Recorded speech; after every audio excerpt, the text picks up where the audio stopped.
जिस गौतम के सामने दुनिया घुटने टेकती थी, पुलिस कमिश्नर की भी जिसके सामने हो जाती थी हवा टाइट, वो क्यों अपने ही ससुराल में गरीब घर जमाई की तरह रह रहा था। बीवी का बॉयफ्रेंड उसे बात बात पे बेइज्जत करता था। साफ कर। बीवी की नजर में तो घर का कुत्ता भी उससे बेहतर था। जब तक इस घर जमाई की छुपी हुई थी सच्चाई, किसी ने की खिंचाई तो कभी उसे चोट पहुंचाई। फिर एक दिन डोंगरी से दुबई तक उसने फोन जो खड़काया, टाइम हो गया है दहाड़ने का। तब सबके भेजे में अच्छे से समझ ये आया कि ये तो बाप है बाप, इसके आगे तो इंडिया क्या दुनिया में ना किसी की औकात। मैं हूँ अवनी। एक रात मैं नशे में धुत क्लब से बाहर निकल ही रही थी कि दो लड़के मुझे छेड़ने आए।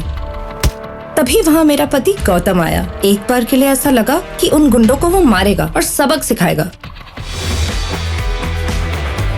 Nice watch. क्या? अरे लेकिन वो तो फट्टू निकला। मुझे कभी एक गरीब, निठल्ला और निकम्मा पति नहीं चाहिए था जिसके सामने कोई मेरी बेइज्जती कर जाए और वो मेरा मजाक बनाकर छोड़ दे। पता नहीं क्यों मेरे दादाजी ने इस गौतम को मेरे गले बांध दिया।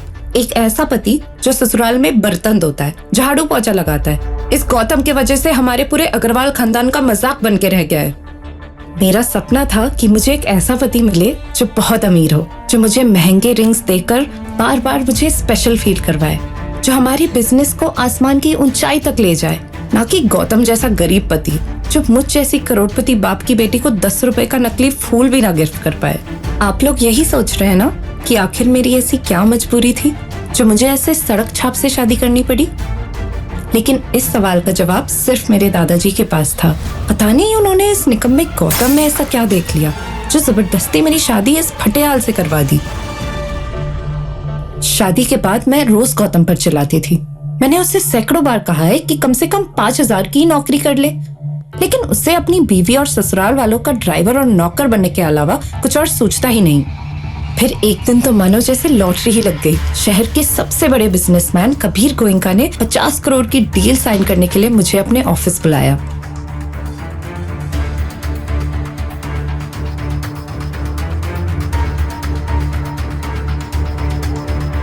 जैसे ही मैंने पेपर्स पर साइन किए, कबीर ने मुझे वाइन का ग्लास ऑफर किया, लेकिन मैंने उसे मना कर दिया।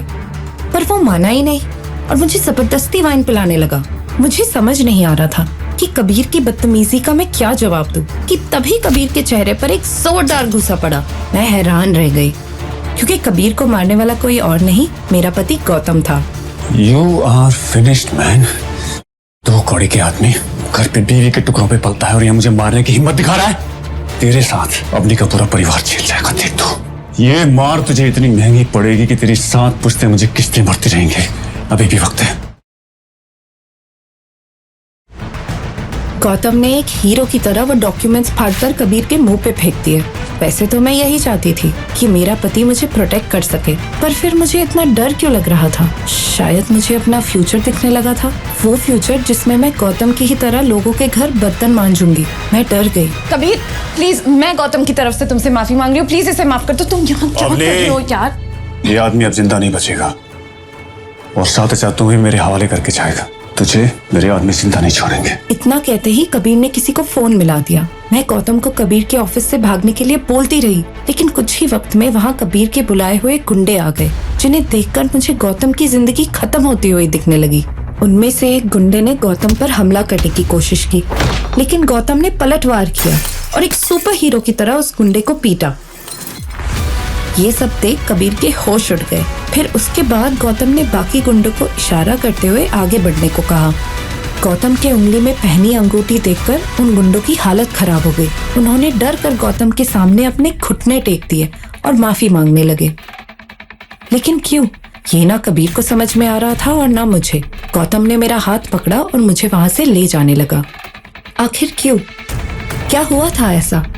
क्यों शहर के गुंडे भी मेरे बिना वैल्यू के पति के पैरों में गिर गए थे? क्या होगा आगे? क्या मुझे ये पता लगेगा कि गौतम आज तक मुझसे क्या छुपाता आ रहा है? और तो और जिस राठौड़ खानदान से मिलने के लिए मेरा परिवार सालों से कोशिश कर रहा था, उनको गौतम कैसे जानता था? जब हम घर पहुंचे तो मैंने गौतम से पूरी सच्चाई जाननी चाहिए। ये सब क्या था आज? तुमने मुझे कबीर से बचाया, बहुत बढ़िया। लेकिन वो लोग तुम्हें देख के ऐसे सहम क्यों गए? वो शायद मेरी पहचान को लेकर उन्हें गलतफहमी हुई होगी। पर वैसे भी दुनिया में हमारी शक्ल के कम से कम 7 लोग तो होते हैं। क्या पता मेरा कोई हमशक्ल उनका दोस्त हो। अवनी, छोड़ो ना यार, क्या बेकार की बात है। Good night.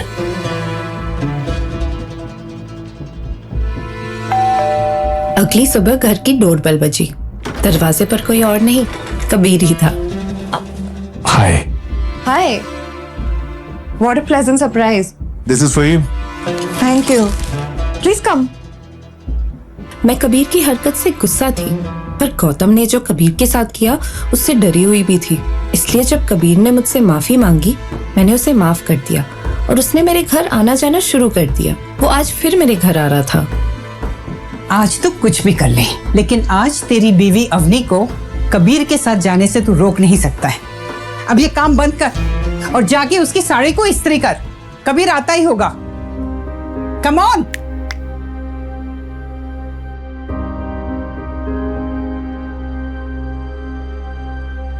गौतम, कहाँ रह गए थे? तुमने याद किया? याद करने लायक है क्या तुम में ऐसा? मेरे हेयर रोलर्स कहाँ रख दिए तुमने? अभी जाके ले आओ। और सुनो, आज कबीर आ रहा है, उसके सामने ऐसी कोई हरकत मत करना जिससे हमारी इज्जत का कबाड़ा हो जाए, समझे? मैं जैसे ही किचन से निकलने लगी, गौतम के फोन पर एक कॉल आया जिसे गौतम ने इग्नोर किया। लेकिन क्यों, ये मुझे समझ नहीं आया।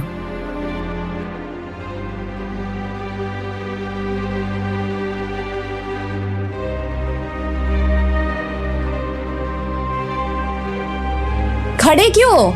जाओ यहां से।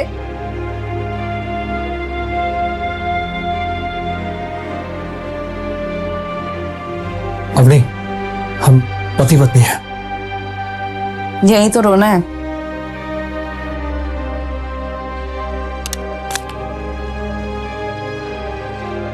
मैं कबीर के बारे में कुछ कहना चाहता हूं। वो अभी भी सुधरा नहीं है। जब भी तुम्हारे करीब आता है ऐसा लगता है तुम्हें छोकर ही मानेगा, और जब तुम्हें देखता है तो उसके शक्ल पर गंदगी दिखती है मुझे। गौतम, कबीर मुझसे क्या चाहता है उसकी चिंता करने की तुम्हें कोई जरूरत नहीं है।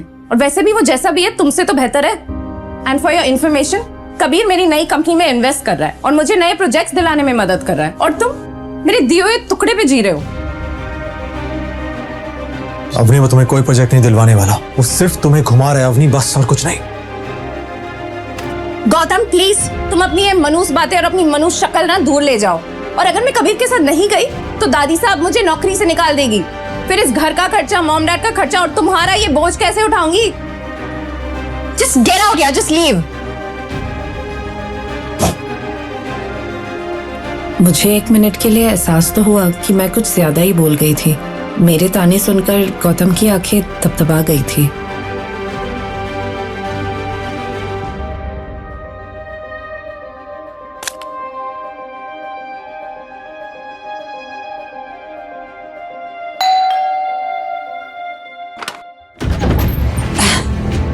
कबीर बेटे, नमस्ते। अवनी तुम्हारा इंतजार कर रही है, आओ।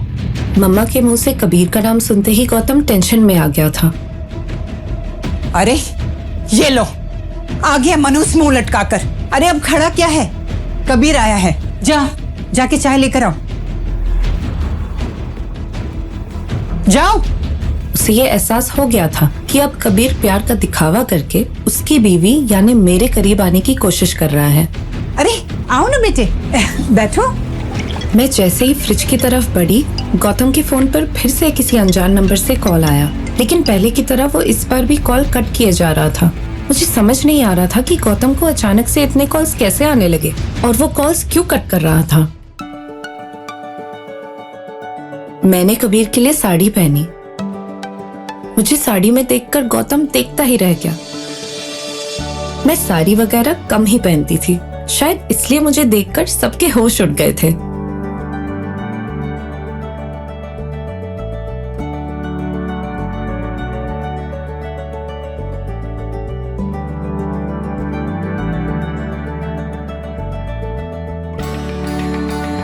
अरे ये साड़ी वाड़ी पहन के पार्टी में जाओगी क्या? आई कैन अंडरस्टैंड, तुम्हारा पति नाकारा है, निकम्मा है, तुम्हें कुछ कपड़े खरीद कर नहीं देता। नेचुरली मुझे ये बात अच्छी नहीं लगी। शायद गौतम कबीर के बारे में ठीक ही कहता है। इसीलिए मैं तुम्हारे लिए एक डिजाइनर ड्रेस लेके आया हूं। इसे पहनो। चलो मैं तुम्हें पार्टी के लिए अच्छे से तैयार करता हूं। कबीर डिजाइनर ड्रेस चेंज करवाने के बहाने मुझे ही मेरे रूम ले जाने लगा, लेकिन गौतम को यह मंजूर नहीं था। You idiot, sorry. ये क्या किया तूने? हर शुभ काम में कुछ न कुछ अपशुकन करने की कसम खाई है क्या तुमने? अब जाओ कपड़ा लेकर आओ और सांप के जूते साफ करो। आओ बेटे, मैं चेंज करवा देती हूँ। गौतम ने गालियां तो खाई, जो उसके लिए कोई नई बात नहीं थी, पर वो कबीर को हमारे रूम के बाहर रोकने में कामयाब हो गया था। मैं जानता हूं तूने जानबूझ के अपनी बीवी के साथ मुझे जाने से रोक दिया, लेकिन जब मैं उसके साथ अकेले में आऊंगा तब क्या करेगा? हाँ? अच्छे से साफ कर। मैं कबीर की दी हुई ड्रेस में बिल्कुल भी कंफर्टेबल नहीं थी, लवली। जो गौतम ने नोटिस कर लिया था। क्या हुआ तुम्हें? अपनी को ऐसे रिवीलिंग ड्रेस पहनना बिल्कुल पसंद नहीं है। अरे कबीर से साफ साफ क्यों नहीं कहते थे?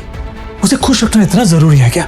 कबीर जो दादी सा की बर्थडे पे गिफ्ट देने वाला है ना, वो इतना महंगा है कि तू तो उसके नाखून के बराबर भी गिफ्ट नहीं दे पाएगा।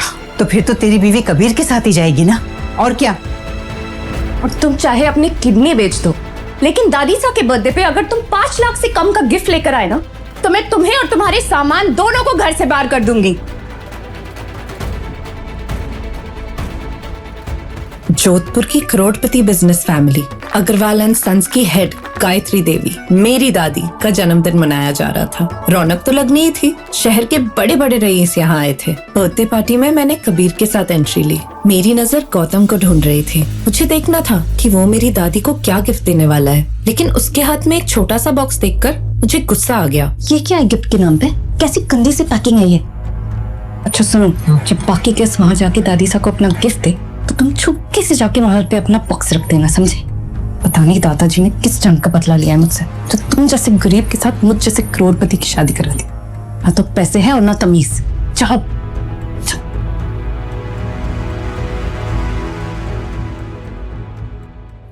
थोड़ी देर बाद पार्टी में किसी के कदम पड़े। मैं खुश नहीं थी, क्योंकि ये लड़की कोई और नहीं, मेरी कजिन शनाया थी, जो मुझे नीचा दिखाने का कोई भी मौका नहीं छोड़ती थी। उसने दादी को गिफ्ट में एक चमकदार नेक पीस दिया, जिसे देखकर दादी की खुशी का ठिकाना नहीं था। इतने चमकदार हीरे तो मैंने अपनी 75 साल की उम्र में कभी नहीं देखे। इस घर की बाकी लड़कियों से तो कितनी स्मार्ट और समझदार है शनया। गौतम को मेरी इंसल्ट बर्दाश्त नहीं हुई, इसलिए वो खुद को रोक नहीं पाया और उसने कहा, शना, वैसे ये डायमंड नेकलेस काफी महंगा होगा, नहीं? शनाया को लगा कि गौतम उसे नीचा दिखाने की कोशिश कर रहा है। गौतम को मुंह तोड़ जवाब देने के लिए उसने उस नेक पीस का प्राइस जोर से सबके सामने अनाउंस किया। हाँ, 1.5 करोड़। 1.5 करोड़? इसका मतलब शनाया को ये डायमंड बेचने वाला उससे ज्यादा स्मार्ट निकला। 5 लाख के डायमंड को 1.5 करोड़? वाह। कुछ भी। जो लोग जेब में 500 रुपए लेके घूमते हैं, वो कब से लाखों करोड़ों का ज्ञान देने लगे? तू इस पार्टी को खराब करने आया है क्या? खुद तो निठल्ला है ही, सबके सामने डायमंड का गलत दाम बताकर जानबूझकर मेरी पोती को बदनाम करना चाहता है। दादी साहब, आपको मुझ पर भरोसा नहीं है ना? तो मिस्टर पारिक से पूछ लीजिए। राजस्थान के सबसे बड़े डायमंड मर्चेंट वही है ना? प्लीज। मुझे समझ नहीं आ रहा था कि गौतम क्या करना चाह रहा था। मिस्टर पारेख ने उस नेक पीस की जांच पड़ताल की, और जो उन्होंने कहा वो सुनकर सबके पैरों तले जमीन खिसक गई। किसी ने सस्ते डायमंड की महंगे डायमंड जैसी कटिंग करने की कोशिश की है। पारेख की पार की नजरें कभी धोखा नहीं खा सकती। किसी ने शनाया जी को ठग लिया है। देखा दादी साहब, मैं तो आपसे कह ही रहा था। अरे शनाया किसी ने जो... बस गौतम, बस। तेरी इतनी औकात कि मेरी बहन को झूठा बोले? तू अपना बताना, तू क्या गिफ्ट लेके आया निट?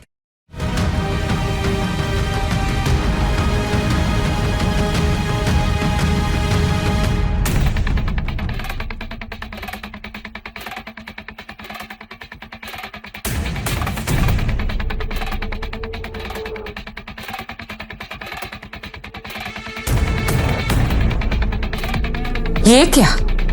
मेरी दादी के लिए सोम बाजार से एक सस्ता सा गिफ्ट। बस आज से अभी से अग्रवाल खानदान के किसी भी सदस्य से फिर अब कोई मतलब नहीं। 2 साल आपने जिस कुत्ते को पाला था अब वो जा रहा है, लेकिन याद रखना एक दिन मुझे वापस बुलाने के लिए गायत्री देवी को मुझसे माफी मांगनी होगी, भूलना मत। हैप्पी बर्थडे दादी साहब।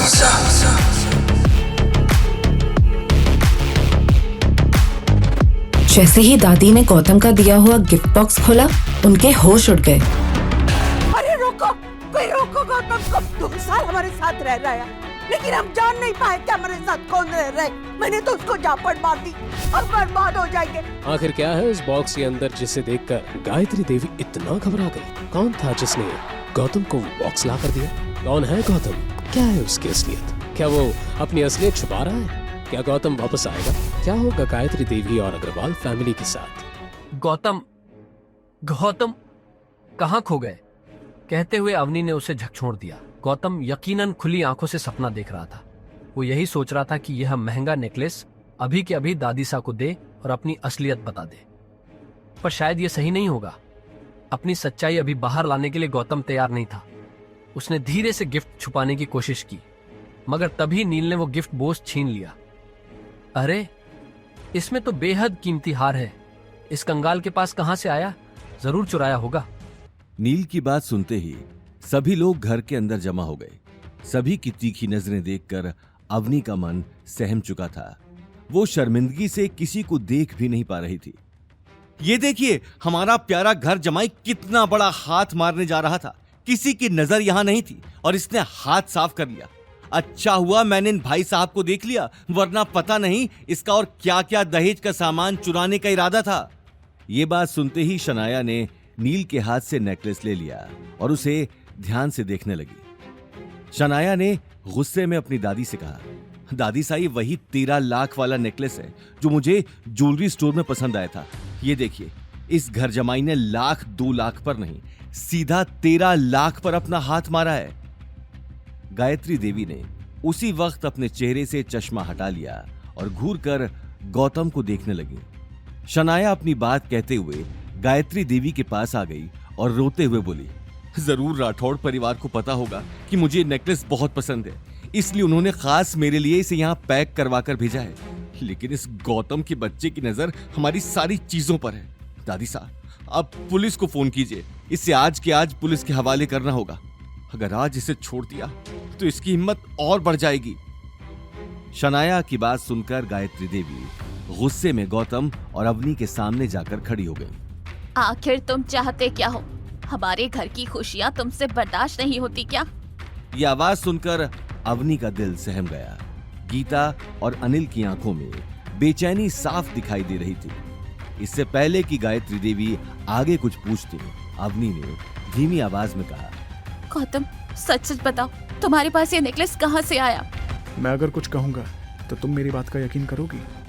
अवनी बिना इस बात का जवाब दिए गौतम की आंखों में आंखें डालकर देखने लगी। ये मुझे किसी और ने दिया है, खास तुम्हें देने के लिए। अच्छा, वाह, तुम जैसे फालतू आदमी को कोई इतनी महंगी चीज क्यों देगा? यहाँ पार्टी में बाकी सब लोग मर गए हैं क्या? कम से कम झूठ तो ऐसा बोलो जो हमें पच जाए। मैं झूठ नहीं बोल रहा हूँ, ये नेकलेस अवनी के लिए आया है और यहाँ राठौड़ परिवार की तरफ से जितने भी गिफ्ट्स आए हैं उसकी वजह भी अवनी ही है। अगर अवनी यहाँ नहीं आती तो ये गिफ्ट्स भी यहाँ नहीं होते। गौतम की बात सुनते ही सभी हैरानी से एक दूसरे को देखने लगे। रघुवीर और सिद्धार्थ की तो मानो पैरों तले जमीन ही खिसक गई थी। लेकिन अवनी को अब तक गौतम की बात पर यकीन नहीं हो रहा था। गौतम को भी इस बात का अंदाजा हो चुका था उसने मौका देखते ही मुंशी जी को वापस आने का मैसेज कर दिया। गौतम बस बहुत हुआ। आखिर और कितना झूठ बोलोगे तुम? तुम्हें दिख नहीं रहा कि तुम्हारी वजह से हमारे परिवार की कितनी बेइज्जती हो रही है? बस मुझे और कुछ नहीं सुनना। अभी के अभी दादी के पैरों में गिर के माफी मांगो। मैं सच कह रहा हूँ अवनी, ये नेकलेस मैंने चुराया नहीं है। अगर तुम्हें मेरी बात का यकीन नहीं है तो तुम पुलिस को बुला सकती हो। शनाया ने गुस्से से कहा, हाँ वो तो हम करेंगे ही, आज तुम यहां से बचकर नहीं जाने वाले। ये कहते हुए शनाया अपना मोबाइल निकालकर पुलिस का नंबर डायल करने लगी, लेकिन अवनी ने उसी वक्त उसे रोक दिया। 1 मिनट शनाया, अभी तक कुछ साबित नहीं हुआ है। शनाया गुस्से में बोली, अब साबित होने को क्या बाकी रह गया है? तुम्हारा पति चोर है, चोर था और चोर ही रहेगा। शनाया ने यह कहते हुए नंबर डायल कर दिया, लेकिन इससे पहले कि वो पुलिस को फोन लगाती, उसे मुंशी जी सामने से आते हुए दिखाई दिए। मुंशी जी को वापस पार्टी में देखकर गायत्री देवी हक्की बक्की रह गई। आज ये हो क्या रहा है? इससे पहले कि गायत्री देवी आगे आकर मुंशी जी से कुछ पूछती, मुंशी जी ने अपने गार्ड्स को इशारा कर दिया। उनकी आंखें गुस्से में लाल थीं। इतने बड़े एम्पायर के मालिक गौतम की बेइज्जती होते वो देख नहीं पा रहे थे। सब वापस ले चलो, कुछ नहीं रहना चाहिए। क्या हुआ आप? ये सब मैं... प्लीज, मुझे अभी किसी से बात नहीं करनी। मुंशी जी की बात सुनते ही सभी गार्ड्स ने हॉल में रखे हुए गिफ्ट्स को वापस गाड़ियों में भरना शुरू कर दिया। रघुवीर और सिद्धार्थ एक दूसरे को देखने लगे। किसी की कुछ समझ नहीं आ रहा था। उसी वक्त सिद्धार्थ मुंशी जी को समझाने के लिए आगे आ गया। सर क्या हुआ? आप किसी बात पर नाराज तो नहीं हो गए? अगर कुछ बात हुई है तो हम बैठकर सुलझा लेते हैं। मेरे डैड राठौड़ फैमिली को अच्छे से जानते हैं। कौन है तुम्हारे डैड? मैं तुम्हारे डैड को जानता भी नहीं हूं, इसलिए हटो मेरे रास्ते से। राठौड़ परिवार की तुम जैसे लोगों के साथ जान पहचान। अरे तुम्हारा दिमाग ठिकाने पर है? मुंशी जी का तमतमाया हुआ चेहरा देखकर सभी डर के मारे एक दूसरे को देखने लगे, लेकिन गौतम शांत खड़ा होकर तमाशा देख रहा था। वहीं अवनी और उसके परिवार के लिए ये सारी बातें हैरान कर देने वाली थी, लेकिन गायत्री देवी अपने परिवार की खुलेआम बेइज्जती होते नहीं देख पा रही थी। रघुवीर जी, आखिर ये सब हो क्या रहा है? आप कुछ बोलते क्यों नहीं? रघुवीर ने मौके की नजाकत को देखते ही अपना सिर झुका लिया। वो ये बात अच्छे से जानता था कि उसके मुंह से एक भी शब्द निकलते ही उसका झूठ पकड़ा जाएगा।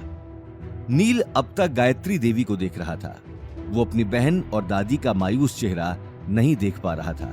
उसने मुंशी जी से आकर कहा, सर मेरी बात सुनिए, हम लोग दरअसल... हट जाओ, मुझे अपना काम करने दो। ये बात कहते हुए मुंशी जी गौतम को देखने लगे। उसी वक्त गौतम ने शनाया की तरफ इशारा कर दिया। मुंशी जी की नजर अचानक ही शनाया के हाथ में पकड़े नेकलेस पर चली गई। ये नेकलेस तुम्हारे पास कहां से आया? मैं यही बात आपको समझाने की कोशिश कर रहा हूं। ये नेकलेस इस गौतम ने चुराया था और हम इसलिए पुलिस... साफ मालूम पड़ रहा था कि नील को बात घुमाने का मौका मिल गया था, लेकिन मुंशी जी ये बात सुनते ही गुस्से में लाल हो गए। किसने कहा कि नेकलेस इन्होंने चुराया है? सर, नील ठीक कह रहा है। ये नेकलेस... अगर मेरे हुक्म ने यहां आने के लिए नहीं कहा होता तो मैं कभी आपके दरवाजे पर कदम नहीं रखता। ये बात कहते हुए मुंशी जी गायत्री देवी की आंखों में आंखें डालकर देखने लगे। अचानक ही उनकी नजर अवनी पर चली गई। अवनी को देखते ही उन्होंने शनाया के हाथ से नेकलेस ले लिया और अवनी के पास चले गए। मिस अवनी, मुझे माफ करना, आपको बेवजह इतनी तकलीफ उठानी पड़ी। दरअसल ये नेकलेस छोटे हुक्म ने खास आपके लिए भेजा है। मुंशी जी की इस बात ने सभी को सोचने पर मजबूर कर दिया। सभी को यकीन हो चुका था कि कुछ देर पहले जो गौतम बोल रहा था वो सही था, लेकिन अवनी को अभी तक अपनी आंखों पर यकीन नहीं हो रहा था। मेरे लिए भेजा? लेकिन क्यों? ये बात सुनकर मुंशी जी गौतम को देखने लगे। क्योंकि हमारे छोटे हुक्म आपको पसंद करते हैं और इसलिए उन्होंने आपके लिए एक छोटा सा नजराना भेजा है। ये सारे गिफ्ट भी उन्होंने ही यहां भेजे हैं। गायत्री देवी ये बात सुनते ही हैरान रह गई। साथ ही गीता और अनिल को भी यकीन नहीं हो रहा था, लेकिन सबसे ज्यादा हैरानी अवनी को थी, क्योंकि जिस आदमी ने उसके लिए गिफ्ट भेजा था, अवनी ने आज तक उस आदमी को देखा भी नहीं था। मुझे कुछ समझ नहीं आ रहा, आखिर कौन है आपके छोटे हुकुम? ये सवाल सुनते ही मुंशी जी और गौतम एक दूसरे को देखने लगे, लेकिन गौतम ने उसी वक्त इशारे से अपने बारे में बताने से मना कर दिया। वक्त आने पर आपको सब पता चल जाएगा, अभी मैं आपको कुछ नहीं बता सकता, अभी मुझे चलना चाहिए। ये बात कहते ही मुंशी जी तुरंत वहां से निकल गए। अवनी एक पल के लिए खामोश खड़ी थी। आज उसके सामने एक ऐसा सच था जिसे वो आसानी से एक्सेप्ट नहीं कर पा रही थी, लेकिन अगले 1 साल बाद इसी सच्चाई से उसका सामना होने वाला था। अवनी को इस बात का ख्याल आते ही मुंशी जी को रोकने के लिए वो गेट से बाहर जाने लगी। लेकिन बिना आपके हुक्म के बारे में जाने मैं ये नेकलेस नहीं ले सकती। मुंशी जी वहां से जा चुके थे। अब सभी लोगों की नजर अवनी और गौतम पर टिकी थी। पूरे हॉल में सन्नाटा छा चुका था। उसी वक्त गौतम ने सन्नाटे को तोड़ते हुए कहा, अवनी, मैंने कहा था कि मैंने नेकलेस नहीं चुराया। गौतम की आवाज सुनते ही अवनी को अपनी गलती का एहसास हो गया, लेकिन वहीं दूसरी तरफ गायत्री देवी को बहुत बड़ी अपॉर्चुनिटी सामने नजर आ रही थी। गायत्री देवी सिर्फ पैसों के पीछे ही भागती थी।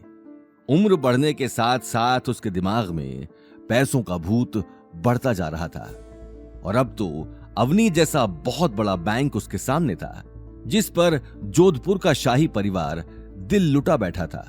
ये बात सोचते ही उसके दिल में अवनी के लिए अपना नजरिया चेंज हो गया, और उन्होंने प्यार से अवनी के कंधे पर हाथ रखा।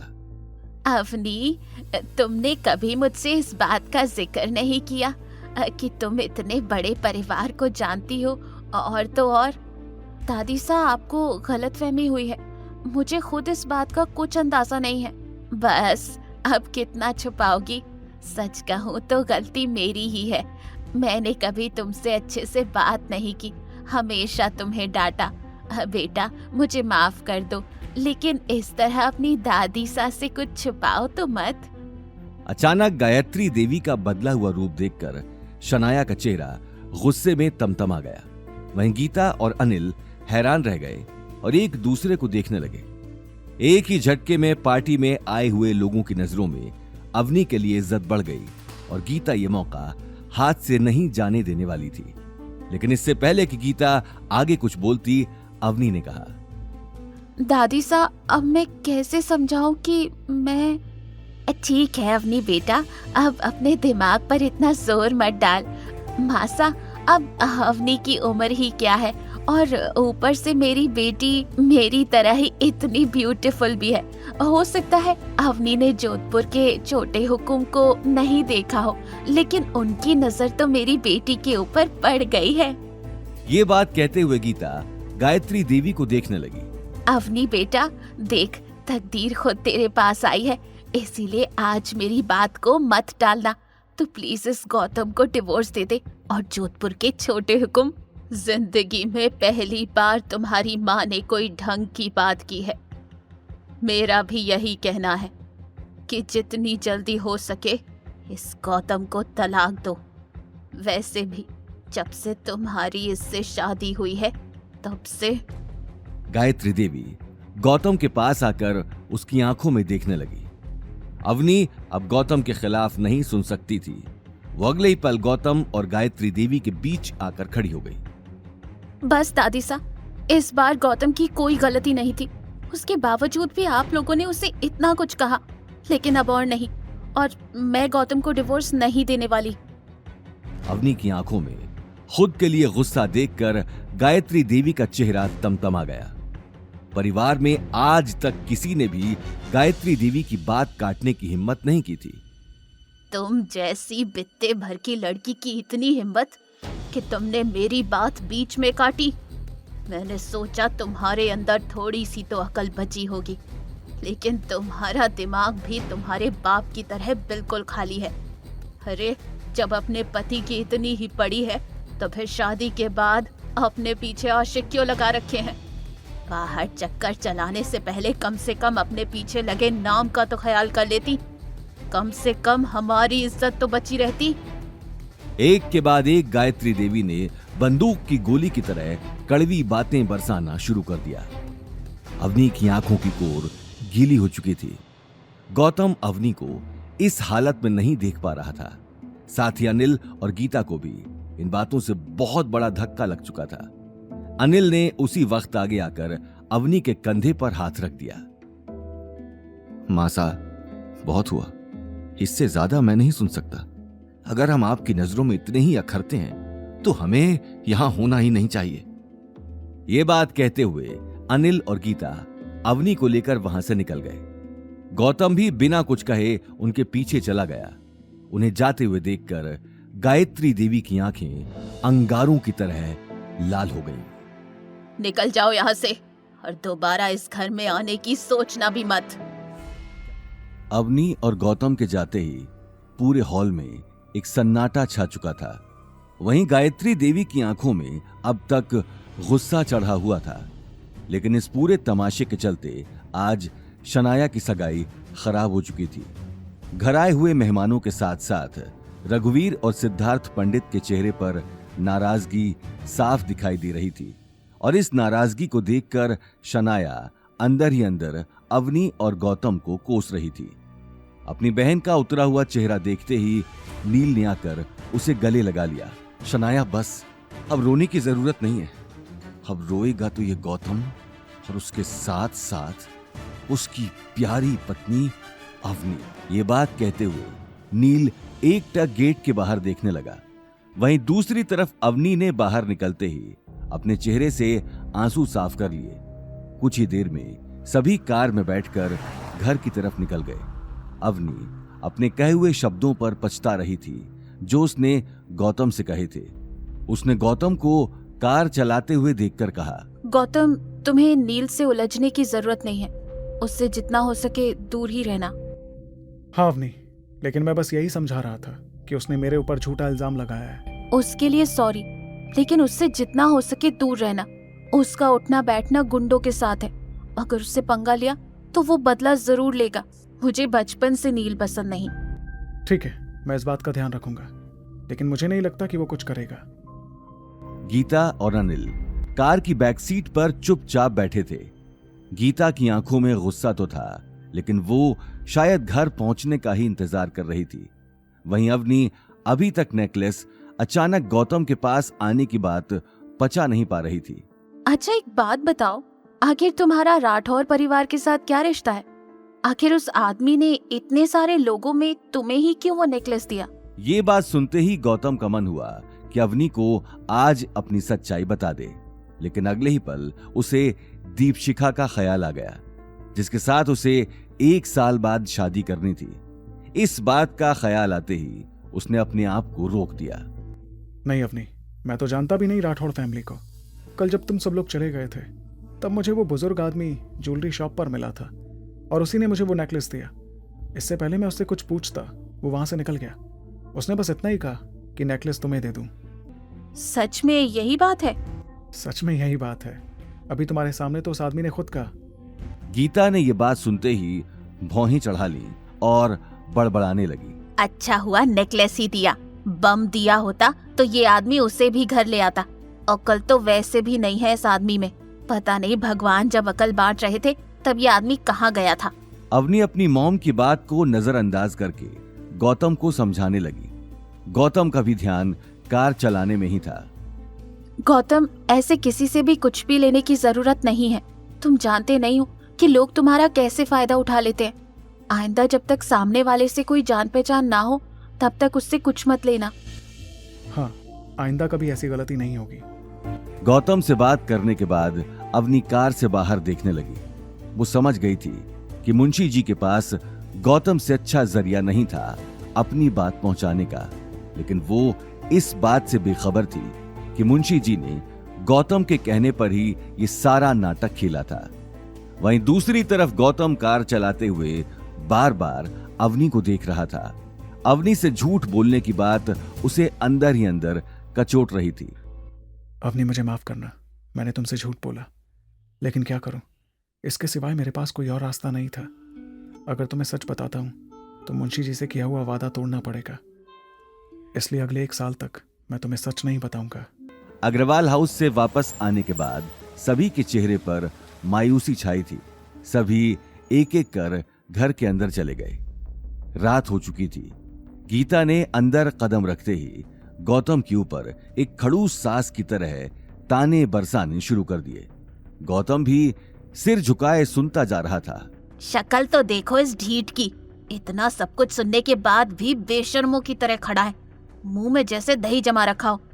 अवनी के पूजनीय दादाजी ने अगर इस महान हस्ती से मेरी बेटी की शादी न कराई होती तो आज मेरी बेटी भी किसी बड़े घर की बहू होती। बड़ा घर तो छोड़ो, हमें तो अपने ही घर में एक भूत पालना पड़ रहा है। गौतम, बस बहुत हुआ, बहुत तोड़ ली तुमने घर बैठकर मुफ्त की रोटियां। तुम्हारी वजह से हमें हर वक्त लोगों के सामने जलील होना पड़ता है, इसलिए अब कहीं ना कहीं जाकर जॉब ढूंढो। हमारी हालत तुम जानते ही हो। अब हमारे पास इतने पैसे नहीं हैं कि मुफ्त में तुम्हारा भी पेट भरे। अरे अगर आज इसके पास कोई ना कोई नौकरी होती तो उस सिद्धार्थ को इतना कुछ कहने का मौका तो नहीं मिलता। Mom dad, I am sorry, मेरी वजह से आपको लोगों के ताने सुनने पड़े, लेकिन ऐसा नहीं है कि मैंने कोशिश नहीं की। मैं जहां भी जॉब के लिए जाता हूं वहां बात बनते बनते बिगड़ जाती है। तो फिर साफ बोल दो कि जिंदगी भर हमारे सिर पर ही नाचना है। छोड़ो गीता, तुम भी कहां भैंस के आगे बीन बजा रही हो।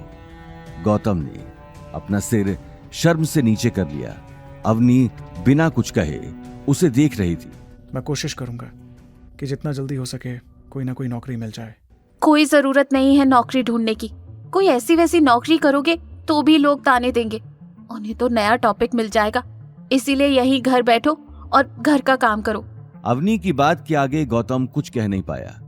गीता भी अपना सिर पकड़कर बैठ गई और गुस्से भरी निगाहों से गौतम को देखने लगी। अब जाओ, यहाँ खड़े खड़े किसका वेट कर रहे हो, जाकर खाना बनाओ।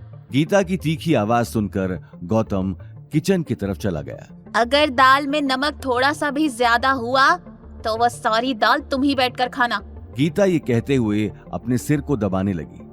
अपनी मॉम को इस तरह देखते ही अवनी उनके पास आकर बैठ गई। अवनी बेटा, क्यों जिद ले रखी है इस आदमी के साथ रहने की? अरे तेरे सामने इतना बड़ा रिश्ता है और तू उसे ठुकरा रही है। भगवान बहुत ही कम लोगों पर ही मेहरबान होते हैं, उनका आशीर्वाद मत ठुकरा। तलाक दे दे इस आदमी को। मॉम, आप ये बात कितनी बार भी दोहरा लीजिए, मेरा जवाब नहीं बदलने वाला। मेरा जवाब वही रहेगा, मैं गौतम को तलाक नहीं दूंगी। आखिर उसे तलाक देने की कोई वजह भी तो होनी चाहिए। उसने आज तक मुझसे ऊंची आवाज में बात नहीं की, मेरा हर कहा मानता है और तो और अपनी पूरी कोशिश करता है। अब अगर बात नहीं बन पाती तो इसमें इसकी क्या गलती? गीता ये बात कहकर सोफे से उठकर वहां से जाने लगी। तुझे तो कहना ही बेकार है, जब अपने बच्चे ही खुद की जिंदगी बर्बाद करने के ठान चुके हो तो माँ बाप भी क्या करेंगे। ये बात बड़बड़ाकर गीता कमरे में चली गई। अनिल भी परेशान होकर दरवाजे से बाहर निकल गया। वहीं गौतम ने किचन में रहकर अवनी की ये बात सुन ली थी। आज खुद के लिए अवनी के दिल में जगह देखकर उसे मन ही मन बहुत खुशी हो रही थी। वहीं दूसरी तरफ शनाया की सगाई होने के बाद गायत्री देवी आगे की प्लानिंग में जुट चुकी थी। रघुवीर पंडित के बेटे के साथ शनाया की सगाई करवाकर उसे कहीं ना कहीं एक उम्मीद नजर आ रही थी। साथ ही एक उम्मीद उसे इस बात की भी थी कि अवतार ग्रुप जोधपुर में सबसे बड़ा शॉपिंग मॉल बनाने जा रहा था, जिसमें बहुत सारे आर्किटेक्चर फर्म्स ने अपनी एप्लीकेशंस भेजी थी, जिनमें से एक है अग्रवाल ग्रुप। अपने पति हिम्मत अग्रवाल के जाने के बाद गायत्री देवी ने सारा बिजनेस अपने कंट्रोल में कर लिया था, पर कुछ सालों से कंपनी लॉस में जा रही थी और गायत्री देवी किसी भी हाल में अग्रवाल ग्रुप को फिर से टॉप पर लाना चाहती थी और इसके लिए उनका डिजाइन सिलेक्ट होना बहुत जरूरी था। अभी भी अग्रवाल ग्रुप में एज अ डिजाइनर काम कर रही थी।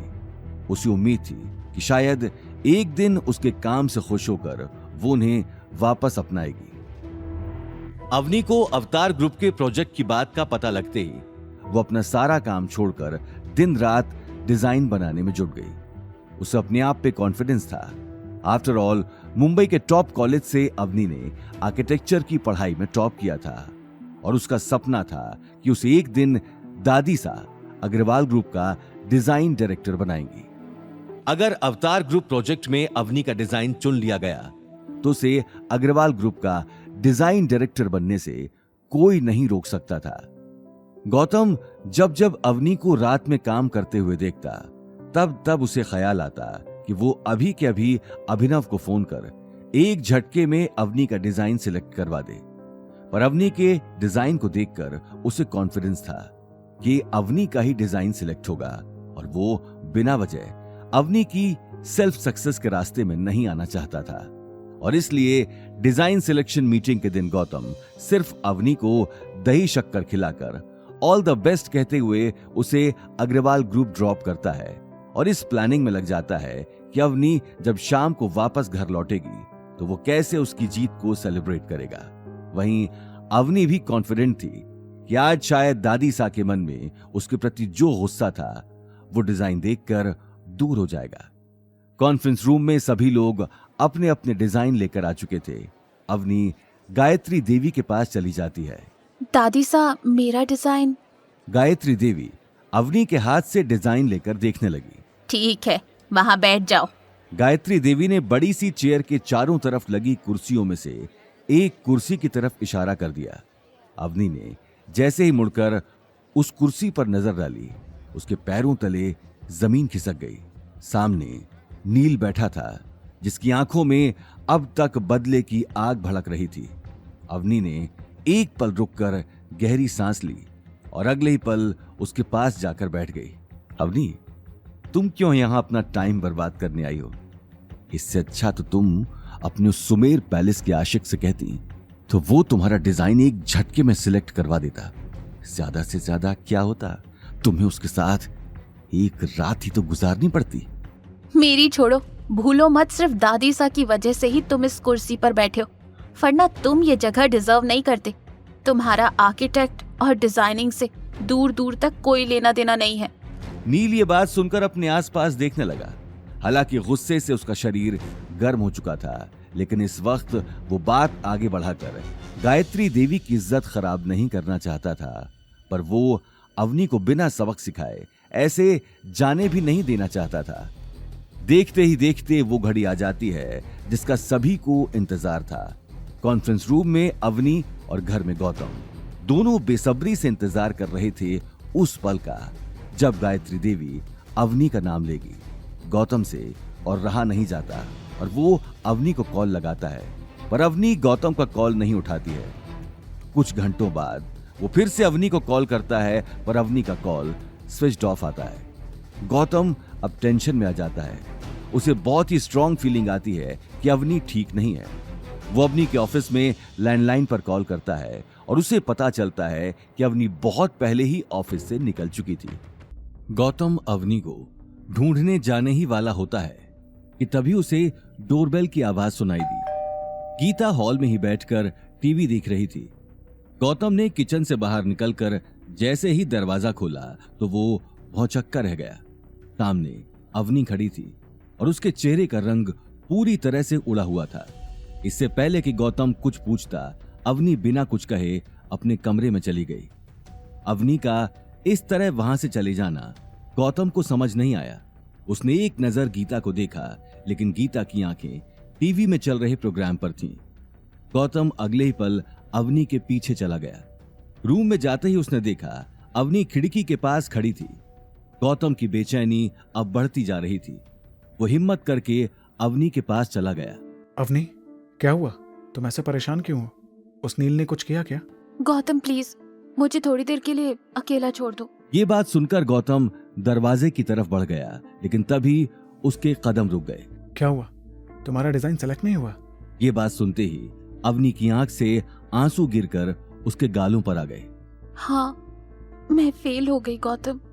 इम्पॉसिबल, तुम फेल हो ही नहीं सकती। तुम्हारा डिजाइन परफेक्ट था।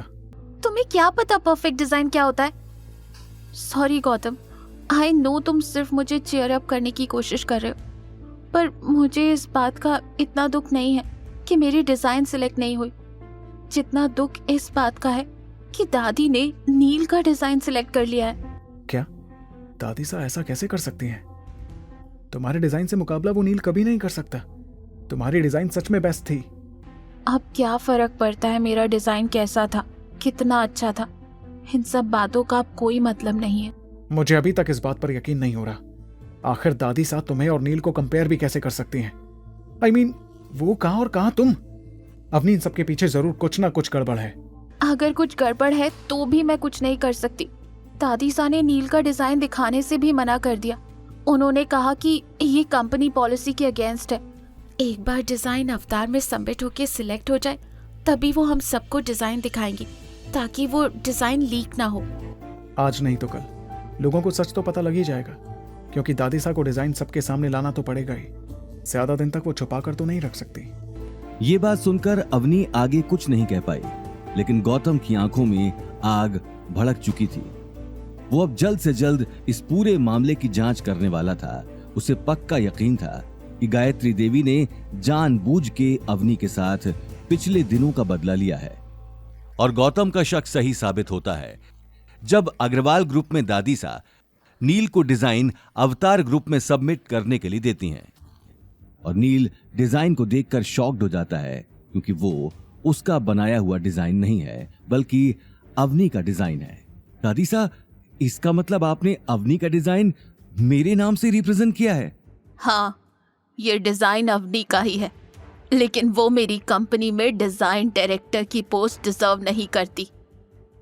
वैसे भी उसने और उसके पति ने मिलकर हमारे परिवार के नाम पर कीचड़ मल रखा है। अब मैं परिवार का नाम इससे ज्यादा खराब होते हुए नहीं देख सकती हूँ।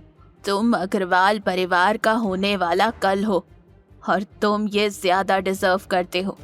ठीक है दादी, लेकिन अवनी को इस बात का पता चल गया तो क्या? उसका पति कौन सा कोई राजकुमार है कि वो हमसे पंगा लेगा? घर से निकाल ही चुकी हूँ। ज्यादा नाटक किया उसने तो नौकरी से भी निकाल दूंगी। शनाया की सगाई के दिन उसके बेकार पति के लिए मेरी इंसल्ट हुई थी ना।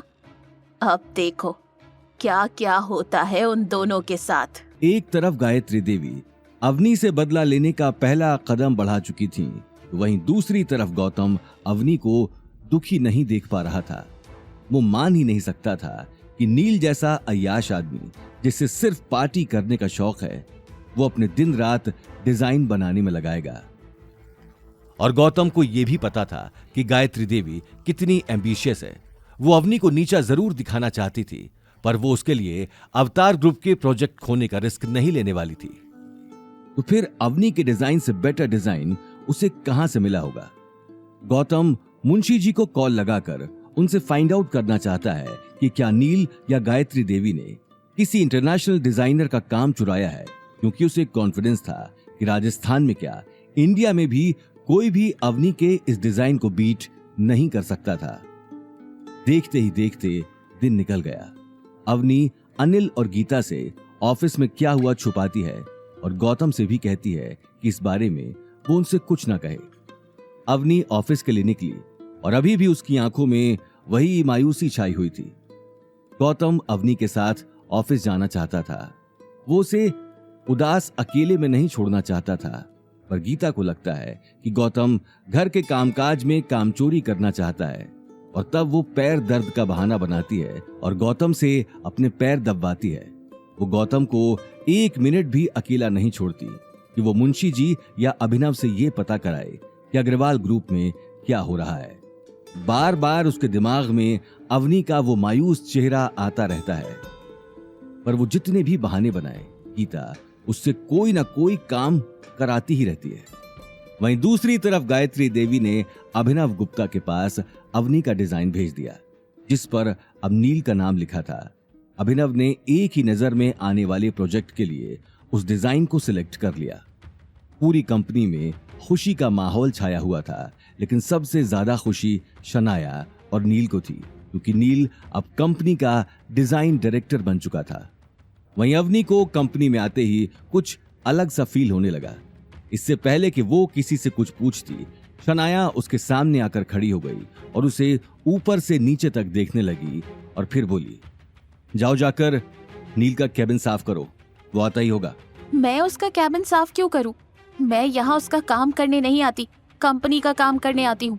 शनाया उससे मुस्कुराकर बोली, तुम अब मेरे भाई डिजाइन डायरेक्टर के अंडर ही काम करने वाली हो और उसने तुम्हारी ड्यूटीज चेंज करवा दी हैं।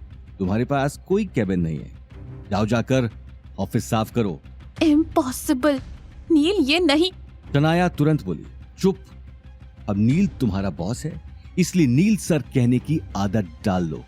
नील का सोचना है कि तुम्हें अभी बहुत कुछ सीखने की जरूरत है। ये बात सुनते ही अवनी की आंखें गुस्से में लाल हो गई। कहाँ है नील?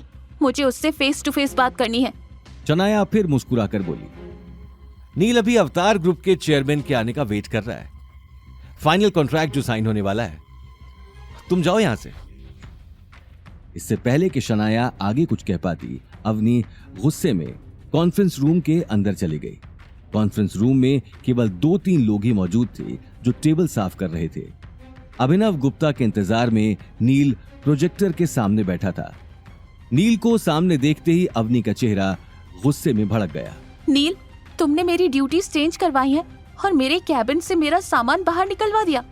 हाँ, अब मैं तुम्हारा बॉस हूँ, मैं जो चाहूंगा वही होगा। मैं अपना कैबिन छोड़कर कहीं नहीं जाने वाली। मैं तुमसे पहले से इस कंपनी में काम कर रही हूँ। मैं तुम्हारे अंडर हरगिज काम नहीं करने वाली। बात करते करते सडनली अवनी की नजर टेबल के कोने में रखे डिजाइन पर चली गई। उस डिजाइन को देखते ही अवनी के कदम वहीं थम गए, लेकिन इससे पहले कि वो आगे टेबल की ओर बढ़ती, नील उसके सामने आकर खड़ा हो गया। निकलो यहां से, सामने से हटो। ये कहते हुए अवनी ने गुस्से में नील को धक्का दे दिया। नील अगले ही पल टेबल के दूसरे कोने में जा गिरा। उसके सामने से हटते ही अवनी को टेबल पर रखा डिजाइन दिखाई दिया, जिसे देखकर उसके पैरों तले जमीन खिसक गई। अवनी के सामने उसी का बनाया हुआ डिजाइन रखा था जिस पर अवतार की स्टैंप लगी थी, लेकिन उसके खुद के साइन की जगह पर नील का नाम लिखा था। ये देखकर अवनी अपने आंसू नहीं रोक पाई। अवनी अगले ही पल डिजाइन लेकर वहां से जाने लगी, लेकिन उसी वक्त नील ने उठकर डोर बंद कर दिया। हट जाओ सामने से। मैं सोच भी नहीं सकती थी कि तुम इतनी गिरी हुई हरकतें करोगे। तुमने मेरी डिजाइन कॉपी कर ली। तुम्हारी हिम्मत कैसे हुई? मैं अभी दादी सा से जाकर। कोई फायदा नहीं है, दादी सा इसके बारे में सब कुछ जानती हैं, इसलिए मैं तुम्हें वार्न कर रहा हूं, कुछ भी करने से पहले अच्छी तरह सोच लेना, क्योंकि इसका अंजाम बहुत बुरा होगा। नील की धमकी सुनकर अवनी का गला सूख गया। वहीं दूसरी तरफ कॉन्फ्रेंस रूम से आ रही आवाजें सुनकर स्टाफ के सभी मेंबर्स एक दूसरे से बातें करने लगे और सेक्रेटरी ने उसी वक्त गायत्री देवी को इन्फॉर्म कर दिया। गायत्री देवी ये खबर सुनते ही कॉन्फ्रेंस रूम में आ गई। वो समझ गई थी कि अवनी को सच पता लग चुका होगा। वो जैसे ही कॉन्फ्रेंस रूम के बाहर पहुंची तो अवनी और नील उसके सामने खड़े हो गए। स्टाफ के बाकी मेंबर्स भी घेरा बनाकर गायत्री देवी को देखने लगे। सब लोग अपना अपना काम करो। अवतार के चेयरमैन आ ही गए हैं। उनके आने से पहले मुझे सब लोग अपने अपने काम करते हुए दिखने चाहिए। गायत्री देवी की बात सुनते ही सभी अपने अपने काम में लग गए। गायत्री देवी उसी वक्त नील और अवनी के पास आई। ये क्या तमाशा लगा रखा है? नील ने मेरा डिजाइन चोरी किया है। अवतार ग्रुप के चेयरमैन ने मेरी डिजाइन सिलेक्ट की है दादी सा। तो फिर ये नील मेरी डिजाइन को अपना कैसे कह सकता है? वो मेरी जगह पर डिजाइन डायरेक्टर कैसे बन सकता है? मैं ये सच अभिनव जी को बताकर रहूंगी। उनका जानना जरूरी है। अवनी की बातों से गायत्री देवी को गुस्सा आता है और वो अवनी का हाथ जोर से पकड़कर उसे ऑफिस से बाहर ले जाती है। नील और शनाया को अवनी की ये हालत देखकर मजा आता है। तुझसे कहा ना मैरियट के चेयरमैन के सामने कोई तमाशा नहीं चाहिए मुझे। अगर तुम अपने इमोशंस को कंट्रोल नहीं कर सकती तो जाओ यहाँ से। जैसे तुम्हारा पति मुफ्त की रोटियां तोड़ता है तुम भी तोड़ो। डिजाइन के बदले तुम्हें बिना काम किए सैलरी और बोनस दे दूंगी, पर मेरे कंपनी का फेस तुम नहीं हो सकती। जाओ यहाँ से। ये कहते हुए गायत्री देवी जोर से अवनी को धक्का देती है और अवनी अपना बैलेंस लूज करके जमीन पर गिरने वाली होती है। ऑफिस के अंदर से सब लोग तमाशा देख रहे थे। नील और शनाया ऐसे मुस्कुरा रहे थे जैसे उन्हें लॉटरी लगी हो।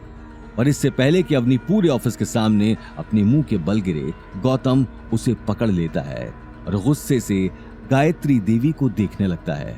गौतम अवनी की आंखों में आंसू और शर्मिंदगी देखकर आग बबूला हो जाता है।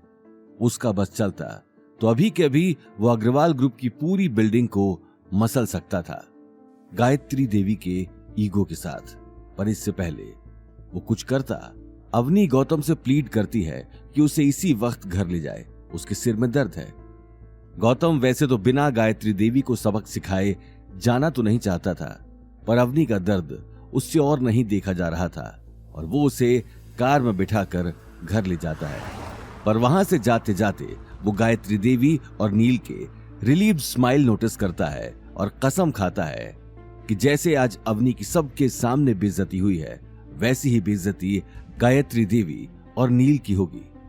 ड्राइव करते करते गौतम अवनी के बिखरे हुए बालों के साथ उसकी आंखों में आंसू नोटिस करता है। अवनी, क्या हुआ? दादी सा ऐसा क्यों? दादी सा सुनते ही अवनी सिसक सिसक के रोने लगती है। दादी सा ने मेरा बनाया हुआ डिजाइन नील को दे दिया। मैंने आज खुद अपनी आंखों से देखा। जो डिजाइन सिलेक्ट हुआ है वो मेरा है और अब उस डिजाइन पर मेरे नाम की जगह नील का नाम लिखा। लेकिन जब मैंने दादी सा से इस बात की वजह पूछी तो उन्होंने उल्टा मुझे ही धमकी दे दी। मैं कभी सोच भी नहीं सकती थी कि दादी सा इतनी गिरी हुई हरकत करेंगी।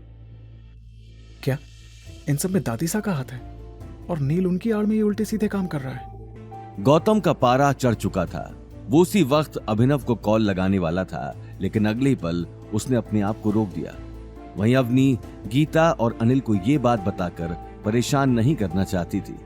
ये बात सोचते हुए उसने अपनी आंखों से आंसू साफ कर लिए और दोनों घर के अंदर आते हैं। गौतम, मॉम डैड को कुछ पता नहीं लगना चाहिए।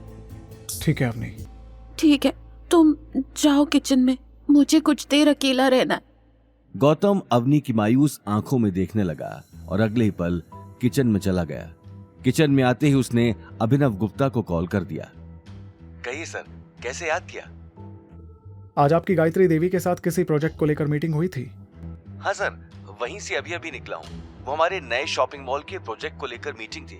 और सर, कमाल की बात तो ये है कि उनके ही परिवार में से किसी नील का डिजाइन सिलेक्ट हुआ है। और सर, मैंने खुद वो डिजाइन देखा, वो बिल्कुल परफेक्ट है। इस डिजाइन का मॉल बनने के बाद जोधपुर में तहलका मच जाएगा। अभिनव ने मुस्कुराते हुए अपनी बात खत्म की, लेकिन दूसरी तरफ गौतम का कुछ जवाब नहीं आया। फोन पर छाई चुप्पी की वजह से अभिनव का सिर पसीने से तरबतर हो गया। क्या हुआ सर? मैंने कुछ गलत तो नहीं कर दिया? मिस्टर अभिनव, इतनी लापरवाही कैसे कर सकते हैं आप? जिस डिजाइन पर नील अग्रवाल का नाम लिखा है वो मेरी वाइफ अवनी ने बनाया है। क्या? Sir, I am really sorry, मुझे इसके बारे में कोई जानकारी नहीं थी। लेकिन आप चिंता मत कीजिए, मैं अभी के अभी नील अग्रवाल और गायत्री देवी से बात करता हूँ। गायत्री देवी और नील की वजह से आज मेरी वाइफ की आंखों में आंसू हैं और मैं ये लापरवाही हरगिज बर्दाश्त नहीं कर सकता हूँ। उन दोनों के अलावा जो जो इसमें शामिल है, जल्द से जल्द सबका पता लगाइए। यस सर, डोंट वरी, अब ये लोग बचेंगे नहीं। ऐसा ही होना चाहिए। और अब आगे क्या करना है मैं आपको कल सुबह कॉल करके बताऊंगा। Yes sir. ये बात सुनते ही गौतम ने फोन काट दिया और गुस्से में खिड़की के बाहर देखने लगा। उसकी आंखों में बदले की आग साफ दिखाई दे रही थी। गायत्री देवी, अब देखो मैं क्या करता हूं। बस बहुत हुई तुम्हारी मनमानी। अवनी की आंखों में आए आंसुओं की कीमत तो तुम्हें चुकानी ही पड़ेगी। देखते ही देखते रात हो चुकी थी। खाना खाकर गीता और अनिल जल्दी सो चुके थे, लेकिन अवनी की आंखों से नींद गायब हो चुकी थी। गौतम भी उसे बेचैन देखकर सो नहीं पा रहा था। जैसे तैसे रात काटने के बाद गौतम सुबह अवनी को छोड़ने ऑफिस चला गया। गौतम इससे पहले भी कई बार अवनी को छोड़ने अग्रवाल ग्रुप आ चुका था, लेकिन आज उसके आने की वजह कुछ और थी। उसने सुबह उठते ही अभिनव को सारी प्लानिंग समझा दी थी। जिस प्लानिंग के मुताबिक ही आज अग्रवाल ग्रुप में सारी चीजें होने वाली थी। ऑफिस आते ही गौतम ने कार पार्किंग में लगा दी और एक टक बिल्डिंग को देखने लगा। अवनी उसी वक्त पार्किंग के पास रखे टेबल पर चली गई, जहां एक 40-45 साल का बूढ़ा बैठा था। इससे पहले कि गौतम कार से उतरकर अवनी के पास जाता, उसके मोबाइल की रिंग बजने लगी। मोबाइल पर अभिनव गुप्ता का नाम देखते ही उसने कॉल उठा लिया और अवनी को देखने लगा। सर, मैं ऑफिस पहुंच चुका हूं। अब सिर्फ आपके बताए हुए नाटक की शुरू होने की देर है। मिस्टर अभिनव, ध्यान रहे, किसी को मुझ पर शक नहीं होना चाहिए। सर, मैं आपकी कही एक एक बात को अच्छे से समझ गया। Trust me, I will not let you down. Good. Gautam ने अगले ही पल कॉल काट दिया और कार से उतरकर अवनी को देखने लगा। अवनी के चेहरे पर अभी तक गायत्री देवी का डर बना हुआ था। अवनी, दादीसा के बात के बारे में ज्यादा मत सोचो। आखिर सच ज्यादा दिन तक छुप नहीं सकता है। और तुम देखना, दादीसा ये कॉन्ट्रैक्ट तुम्हारे बिना नहीं कर पाएंगी। अगर तुम इस प्रोजेक्ट का हिस्सा नहीं हो तो अग्रवाल ग्रुप भी अवतार ग्रुप से पार्टनरशिप नहीं कर पाएगा। गौतम की बातों को अवनी सीरियसली नहीं ले रही थी, पर इससे पहले कि अवनी कुछ जवाब दे पाती, उसे नील सामने से आता हुआ दिखाई दिया। नील आते ही अवनी को ऊपर से नीचे तक देखने लगा। वाह, कल के तमाशे के बाद तुम आज ऑफिस फिर से आ गई, वो भी इस लूजर के साथ। क्या देख रही हो? अपने बॉस के सामने इस तरह अकड़ में खड़ी मत रहो। बॉस? और तुम? शक्ल देखिए कभी आईने में। भूलो मत, अभी तक कॉन्ट्रैक्ट साइन नहीं हुआ है, इसलिए ज्यादा हवा में उड़ने की जरूरत नहीं है। कहीं ऐसा ना हो कि मुंह के बल गिर जाओ। ये बात सुनते ही नील ने अपने चेहरे से चश्मा हटा लिया और गौतम की आंखों में आंखें डालकर देखने लगा। हो, तो मेरी बहन को इंसाफ दिलाने उसका निठल्ला पति आया है। यार, तुम्हारी बातों से मुझे डर लग रहा है, कहीं तुम मुझे कॉन्ट्रैक्ट तो साइन हो ही जाएगा, उसे तो अब कोई नहीं रोक सकता। चेयरमैन थोड़ी देर में सारी फॉर्मेलिटीज पूरी कर देगा और फिर। ये बात कहते हुए नील अवनी को मुस्कुराते हुए देखने लगा।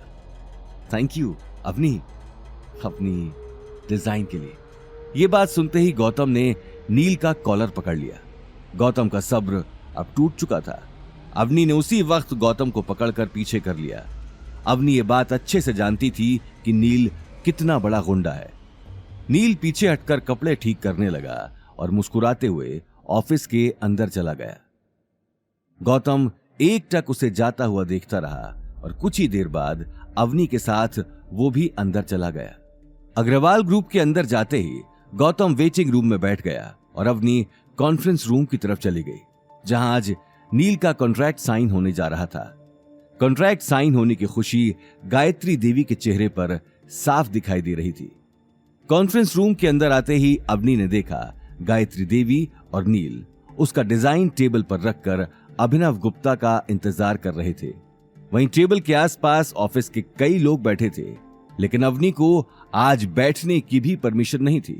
वो चुपचाप एक कोने में जाकर खड़ी हो गई। कॉन्फ्रेंस रूम के दरवाजे से अभिनव की सेक्रेटरी अंदर आ गई और बड़े ध्यान से टेबल पर रखा डिजाइन देखने लगी।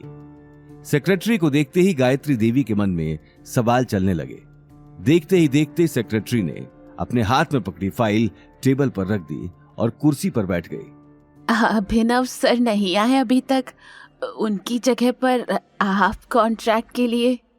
मैं यहाँ कॉन्ट्रैक्ट के लिए नहीं आई, मैं ये बताने आई हूं कि मिस्टर नील के साथ अवतार ये डील कैंसिल कर रहा है। सेक्रेटरी की बात सुनते ही नील और गायत्री देवी के पैरों तले जमीन खिसक गई। अवनी भी हक्की बक्की अपने आसपास देखने लगी। आपको कोई गलतफहमी हुई है, आज तो मिस्टर नील के साथ कॉन्ट्रैक्ट होना था। नहीं, मुझे कोई गलतफहमी नहीं हुई है, ये चेयरमैन सर का ही ऑर्डर है। नील का चेहरा गुस्से में लाल हो चुका था। वो अपने आप को रोक नहीं पाया और कुर्सी से उठकर खड़ा हो गया। क्या ये चेयरमैन सर का ऑर्डर है या फिर तुम अपने मन से ही बातें बनाई जा रही हो? मुझे इस सर से बात करनी है, कहां है वो? चुप रहो नील, तुम्हारा दिमाग खराब हो गया है। गायत्री देवी ने उसी वक्त नील को डांटकर कुर्सी पर बिठा दिया। सेक्रेटरी का गुस्से भरा चेहरा देखते ही वो मौके की नजाकत को समझ चुकी थी। आई एम सॉरी, वो दरअसल मिस्टर नील को शायद इतनी समझ नहीं है, उसकी तरफ से मैं आपसे माफी मांगती हूँ, लेकिन ये अचानक कॉन्ट्रैक्ट ना करने की बात। इससे पहले कि गायत्री देवी आगे कुछ कह पाती, सेक्रेटरी ने उसकी बात काट दी और नील को घूर कर देखने लगी। मैं यहां आपको सिर्फ ये बताने आई हूं कि अवतार ग्रुप अब से मिस्टर नील के साथ मिलकर काम नहीं करेगा। लेकिन मेरी चेयरमैन सर से कल ही बात हुई है। उन्हें मेरा डिजाइन बहुत पसंद आया था और अचानक एक ही रात भर में वो अपना फैसला कैसे बदल सकते हैं? आपका डिजाइन? अगर सच में डिजाइन आपने ही बनाया है तो फिर आपको इसके बारे में पता होगा ना मिस्टर नील। ये बात कहते हुए सेक्रेटरी ने टेबल से फाइल उठाकर नील की तरफ सरका दी। फाइल खोलते ही नील का गला सूख गया। हमने आपके बारे में पता किया है। आपने तो अपनी कॉलेज स्टडीज भी पूरी नहीं की, बीच में ही छोड़कर भाग गए थे, तो फिर आपके पास डिजाइनर की डिग्री कहां से आई? और तो और आपके अब तक के बनाए हुए सारे डिजाइन्स भी हमने देखे हैं, उनमें से एक भी डिजाइन ऐसा नहीं था जिसे देखकर आपको काम दिया जाए। तो फिर आपको अचानक क्या हो गया कि आपने इतना अच्छा डिजाइन बना दिया? Please explain it to me. Secretary की बात सुनते ही नील और गायत्री शर्म से सिर झुकाकर एक दूसरे को देखने लगे। गायत्री देवी को अंदाजा भी नहीं था कि उसका झूठ इतनी जल्दी पकड़ा जाएगा। वहीं सेक्रेटरी की आंखों में अभी तक गुस्सा भरा हुआ था। आप दोनों जिस कंपनी में काम कर रहे हैं उसी को मिलकर लूट रहे हैं। आपको शर्म आनी चाहिए। आपकी इन करतूतों की वजह से आपको जेल भी हो सकती है, इस बात का अंदाजा भी है आप दोनों को। अपनी बात पूरी कर सेक्रेटरी कॉन्फ्रेंस रूम में बैठे सभी लोगों को देखने लगी और अगले ही पल गेट से बाहर निकल गई। सेक्रेटरी के जाते ही कॉन्फ्रेंस रूम में सन्नाटा छा गया। गायत्री देवी और नील किसी से आंखें नहीं मिला पा रहे थे। वहीं अवनी को अपने कानों पर यकीन नहीं हो रहा था। उसके कानों में कुछ समय पहले गौतम की कही हुई बातें गूंज रही थी। सभी की नजरें नील और गायत्री देवी पर टिकी थी। उन्हें देखकर सभी एक दूसरे के कान में खुसुर फुसुर करने लगे और फिर कुछ ही देर बाद सभी लोग एक एक कर कॉन्फ्रेंस रूम से बाहर निकल गए। अवनी को अभी तक अपनी आंखों पर यकीन नहीं हो रहा था। वो भी सभी के साथ कॉन्फ्रेंस रूम से बाहर निकल गई। वहीं दूसरी तरफ नील अपने गुस्से पर काबू नहीं कर पा रहा था और साथ ही गायत्री देवी भी हैरान थी। आखिर ये सब हुआ कैसे? एक रात में आखिर चेयरमैन का मूड कैसे बदल गया? जरूर इसके पीछे कोई ना कोई है। हाँ, और मैं जानता हूं कि कौन है। ये कहते ही नील गुस्से में गेट से बाहर निकल गया। उसका गुस्से भरा चेहरा देखकर गायत्री देवी तुरंत उसे रोकने के लिए पीछे पीछे चली गई। वहीं दूसरी तरफ अवनी की आंखों में खुशी साफ दिखाई दे रही थी। वो ये बात बताने के लिए गौतम के पास वेटिंग रूम में आ गई। गौतम अवनी का खिला हुआ चेहरा देखते ही सारी बातें समझ चुका था।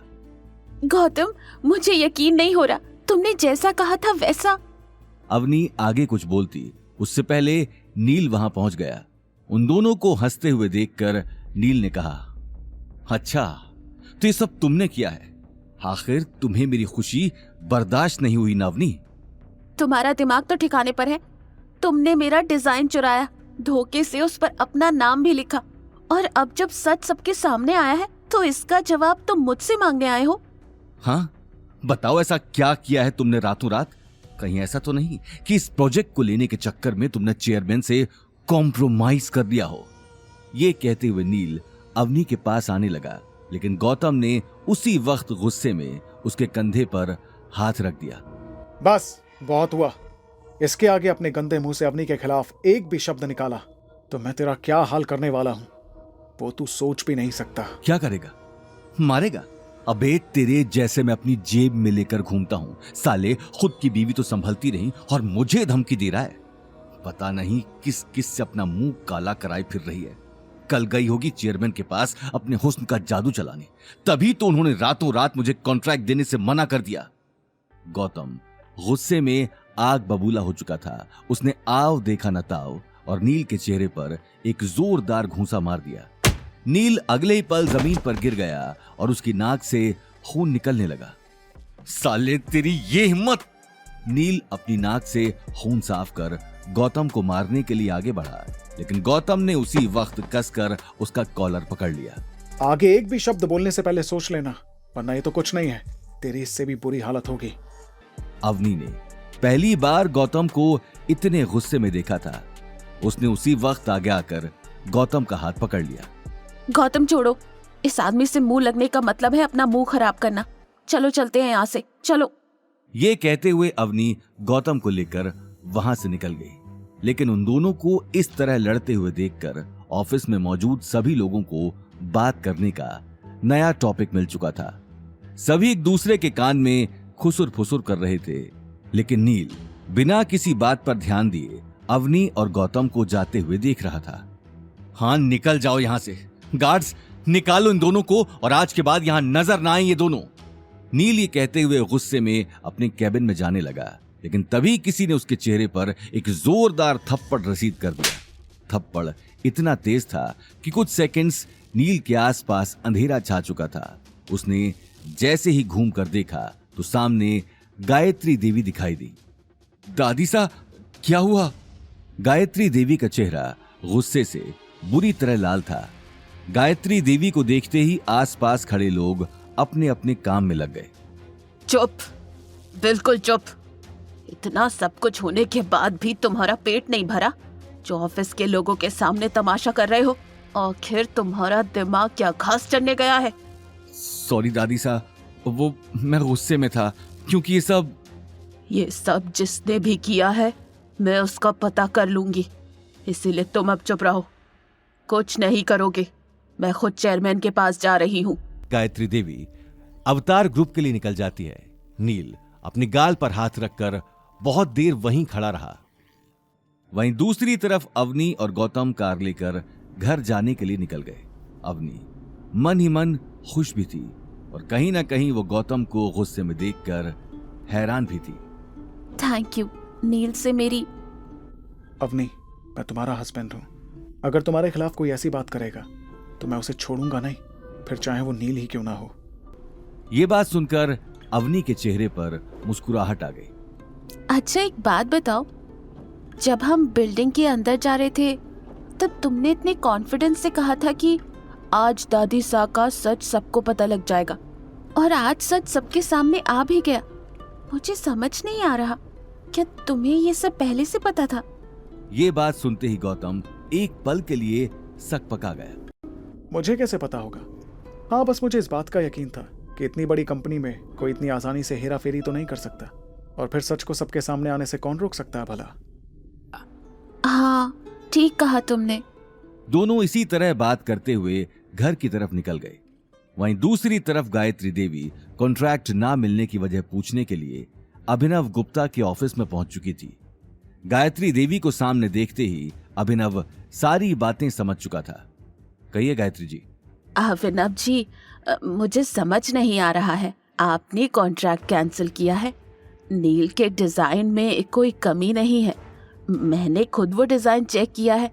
अगर आप इस प्रोजेक्ट को मना करते हैं तो अग्रवाल ग्रुप के साथ साथ आपकी कंपनी का भी लॉस होगा। ऐसा डिजाइन आपको कोई नहीं दे सकता, ट्रस्ट मी। Trust you? और कितना झूठ बोलोगी आप गायत्री देवी? ये बात कहते हुए अभिनव गुप्ता ने हाथ में पकड़ी फाइल टेबल पर रख दी और कुर्सी पर आराम से बैठकर गायत्री देवी की आंखों में देखने लगा।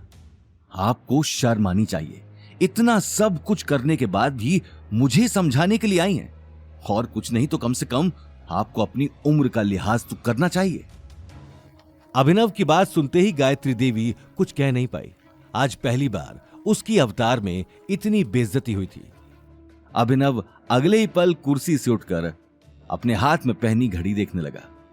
मैं आपको छोड़ने वाला नहीं, आपको इस गलती की सजा जरूर मिलेगी। अभिनव के मुंह से निकले एक एक शब्द ने गायत्री देवी को अंदर तक झकझोर दिया। वहीं दूसरी तरफ नील केबिन के बाहर खड़ा होकर ये सारी बातें सुन रहा था। इससे पहले कि गायत्री देवी कुछ बोलती, नील बिना परमिशन लिए अंदर आ गया। नील के अचानक अंदर आ जाने से अभिनव का चेहरा गुस्से में लाल हो गया, लेकिन तभी गायत्री देवी ने गहरी सांस लेकर कहा, अभिनव जी, मुझे नहीं पता आपको किसने मेरे खिलाफ ये सारी बातें कही हैं। ट्रस्ट मी, ये डिजाइन नील ने ही बनाया है, इस बात की मैं गारंटी लेती हूँ। गारंटी? वो भी इस रंगीन मिजाज आदमी की? गायत्री देवी, आप मजाक तो नहीं कर रही? प्लीज, मुझे डिजाइन इंडस्ट्री में आपसे ज्यादा टाइम हो गया है, इसीलिए मैं इंसान की काबिलियत को समझती हूँ। आप आज किसी के कहने में आकर मेरी बात का यकीन नहीं कर रहे हैं। आप क्या समझती हैं गायत्री देवी, मैं इस कुर्सी पर बैठकर टाइम पास करने आता हूँ? आई नो कि किसी प्रोडक्ट का डिजाइन तैयार करने में कितनी मेहनत लगती है। डिजाइनर को प्रोसेस फॉलो करना पड़ता है, लेकिन मिस्टर नील ये नहीं कर सकते क्योंकि मैंने इनका पहले का काम भी देखा है। ये बात कहते हुए अभिनव गायत्री देवी की आंखों में आंखें डालकर देखने लगा। अब आप मेरी बात कान खोलकर सुनिए। मुझे जल्द से जल्द उस शख्स का नाम चाहिए जिसने ये डिजाइन बनाया है, वरना इसका अंजाम क्या होगा ये आप अच्छे से जानती हैं। अगर आप चाहती हैं कि अवतार में आगे भी आपका नाम इसी तरह बना रहे तो अपने काम पर लग जाइए, क्योंकि इस कंपनी के असली मालिक मिस्टर राठौड़ को ये बात पता लग चुकी है। ये बात सुनते ही गायत्री देवी के पैरों तले जमीन खिसक गई। नील भी हैरानी से अभिनव को देख रहा था। आउट! इससे पहले कि मुझे गार्ड्स को बुलाना पड़े, निकल जाओ इस कंपनी से, और हो सके तो कुछ दिनों तक मुझे अपनी शक्ल मत दिखाना। गायत्री देवी अगले ही पल केबिन से बाहर निकल गई। उसके गुस्से का पारा चढ़ चुका था। ऑफिस में मौजूद सभी लोग गायत्री देवी और नील को जाते हुए देख रहे थे। अवतार से बाहर आते ही गायत्री देवी के मन में एक अजीब सा तूफान चल रहा था। नील ने पहले कभी उन्हें इतना गुस्से में नहीं देखा था। दादी साहब छोड़िए ना, अभी किस फालतू आदमी की बातों पर ध्यान दे रही हैं? मुझे तो अब खुद इस कंपनी के साथ काम नहीं करना। चुप! अगर तुमने एक भी शब्द मुंह से निकाला तो। दादी साहब मैं तो बस यही कह रहा था कि मुझे तुम्हारी कोई बात नहीं सुननी। पूरे शहर में अपना नाम खराब करवा कर रखा है, उसके बाद भी मेरे सामने खड़े होकर सफाई दे रहे हो। लेकिन दादी साहब, एक तो मुझे ये बात समझ नहीं आ रही कि शनाया की शादी में भी राठौर परिवार ने अड़चन डाली थी, और फिर यहाँ भी अचानक से राठौर परिवार बीच में आ गया। ये हमारे पीछे हाथ धोकर क्यों पड़े हैं? कहीं ऐसा तो नहीं कि ये अवनी हमारे खिलाफ उनके कान भर रही है? मैं सोच भी नहीं सकता था कि वो इतना बड़ा खेल खेलेगी। इससे पहले की बात और बिगड़े और हम इससे भी बड़ी मुसीबत में फंस जाएं। अवनी का डिजाइन उसे वापस लौटा दो। लेकिन दादी साहब, उसके बाद तो अवनी डिजाइन डायरेक्टर बन जाएगी और फिर वो हमारे सिर पर बैठकर नाचेगी। समझने की कोशिश करो। अगर इस चेयरमैन ने हमारे खिलाफ एक भी स्टेप लिया तो हम 1 मिनट में बर्बाद भी हो सकते हैं, सड़क पर आ सकते हैं। इसलिए फोन लगाओ और अवनी को अभी के अभी अवतार आने के लिए कहो। ये बात सुनकर नील ने बेमन से फोन निकालकर अवनी का नंबर डायल कर दिया और गायत्री देवी को देखने लगा। वहीं दूसरी तरफ गौतम और अवनी घर पहुंच चुके थे, लेकिन अंदर जाने से पहले ही अवनी को मोबाइल की स्क्रीन पर नील का नाम दिखाई दिया। गौतम ने उसी वक्त अवनी से मोबाइल मांग लिया। हेलो? अवनी को फोन दो, मुझे उससे बात करनी है। अवनी का मूड बहुत खराब है, बाद में कॉल करना, और कुछ जरूरी बात है तो तुम मुझे बता सकते हो। ये कहते हुए गौतम मुस्कुराते हुए अवनी को देखने लगा। अबे तेरा दिमाग खराब हो गया है साले फटीचर, मैं अब तुझसे बात करूंगा। ठीक है, कोई बात नहीं। गौतम ने तुरंत कॉल काट दिया। ये देखकर अवनी हैरान रह गई। मुझे लगता है बहुत जल्द दादी सा यहाँ आने वाली हैं। तैयार हो जाओ उनसे मिलने के लिए। दादी सा? वो यहाँ क्यों आएंगी? ऑफ कोर्स, तुमसे माफी मांगने। मुझसे माफी मांगने? वो औरत सपने में भी किसी से माफी नहीं मांगेगी। लेकिन इस बार बात बहुत बड़ी है। ये बात सुनकर अवनी गौतम को देखने लगी। दोनों अगले ही पल मुस्कुराते हुए घर के अंदर चले गए, लेकिन नील और गायत्री देवी अब तक अवतार के बाहर ही खड़े थे। इस फटीचर घर जमाई की इतनी हिम्मत कि इसने मेरा फोन काट दिया। अब उसे मौका जो मिल गया है, अवनी और उस फटीचर गौतम से तो मैं खुद जाकर बात करूंगी। चलो। अपनी दादी सा की बात सुनकर नील ने मुंह बनाते हुए कार निकाली और उन्हें अवनी के घर ले गया। पूरे रास्ते उनकी आंखों में गुस्से का गुबार चढ़ा हुआ था, जो किसी भी वक्त फटने को तैयार था। देखते ही देखते वो अवनी के घर पहुंच गई। कार से बाहर निकलते ही गायत्री देवी ने नील को डोरबेल बजाने का इशारा कर दिया। नील ने उसी वक्त गुस्से में डोरबेल का बटन दबा दिया। वहीं गौतम डोरबेल की आवाज सुनते ही दरवाजा खोलने चला आया। दरवाजा खोलते ही वो गायत्री देवी और नील को देखकर मुस्कुराने लगा। वेलकम। गायत्री देवी गुस्से में उसे देखने लगी। दरवाजा खोलते ही गौतम को नील और गायत्री देवी खड़े दिखाई दिए। उसका अंदाजा बिल्कुल सही था। नील ने गौतम को देखते ही अपनी आंखें घुमा ली। गौतम ये देखकर मंद मंद मुस्कुराने लगा। वेलकम दादी सा। आप अचानक? ये नाटक करना बंद करो और चुपचाप जाकर अवनी को बुलाओ। सॉरी दादी सा, अवनी का मूड बहुत खराब है। आप तो जानती हैं ऑफिस में क्या क्या हुआ। बेहतर होगा कि आप यहाँ से चली जाएं। लगता है बहुत पर निकल आए हैं तुम्हारे। मुझे जाने को कह रहे हो? हटो सामने से। घर में कोई तो होगा। अनिल कहाँ है? या फिर उसकी बीवी गीता? क्या सब लोगों का ही मूड खराब है? ये कहते हुए गायत्री देवी घर के अंदर जाने लगी, लेकिन गौतम अभी तक उन दोनों का रास्ता रोककर खड़ा था। गायत्री देवी ने उसी वक्त गुस्से में अपने चेहरे से चश्मा हटा लिया, लेकिन इससे पहले कि वो आगे कुछ कह पाती, गीता अंदर से भागकर आ गई। गायत्री देवी को सामने देखते ही उसके चेहरे पर पसीना आ गया। अरे मासा, आप आइए ना, अंदर आइए। आप बाहर क्यों खड़ी हैं? तुम्हारा ये होनहार दामाद सामने से हटे तो मैं अंदर आऊं ना। ये बात सुनते ही गौतम गेट से हटकर एक तरफ चला गया। गीता उसे आंखें दिखाने लगी। गौतम के हटते ही गायत्री देवी और नील अंदर आकर मुंह बनाने लगे। मासा, आप इस तरह अचानक? कुछ काम था तो आपने मुझे बता दिया होता, मैं खुद चली आती आपके पास। गीता अपने काम में लग चुकी थी। वो गायत्री देवी के दिल में जगह बनाने का एक भी मौका हाथ से नहीं गंवाती थी।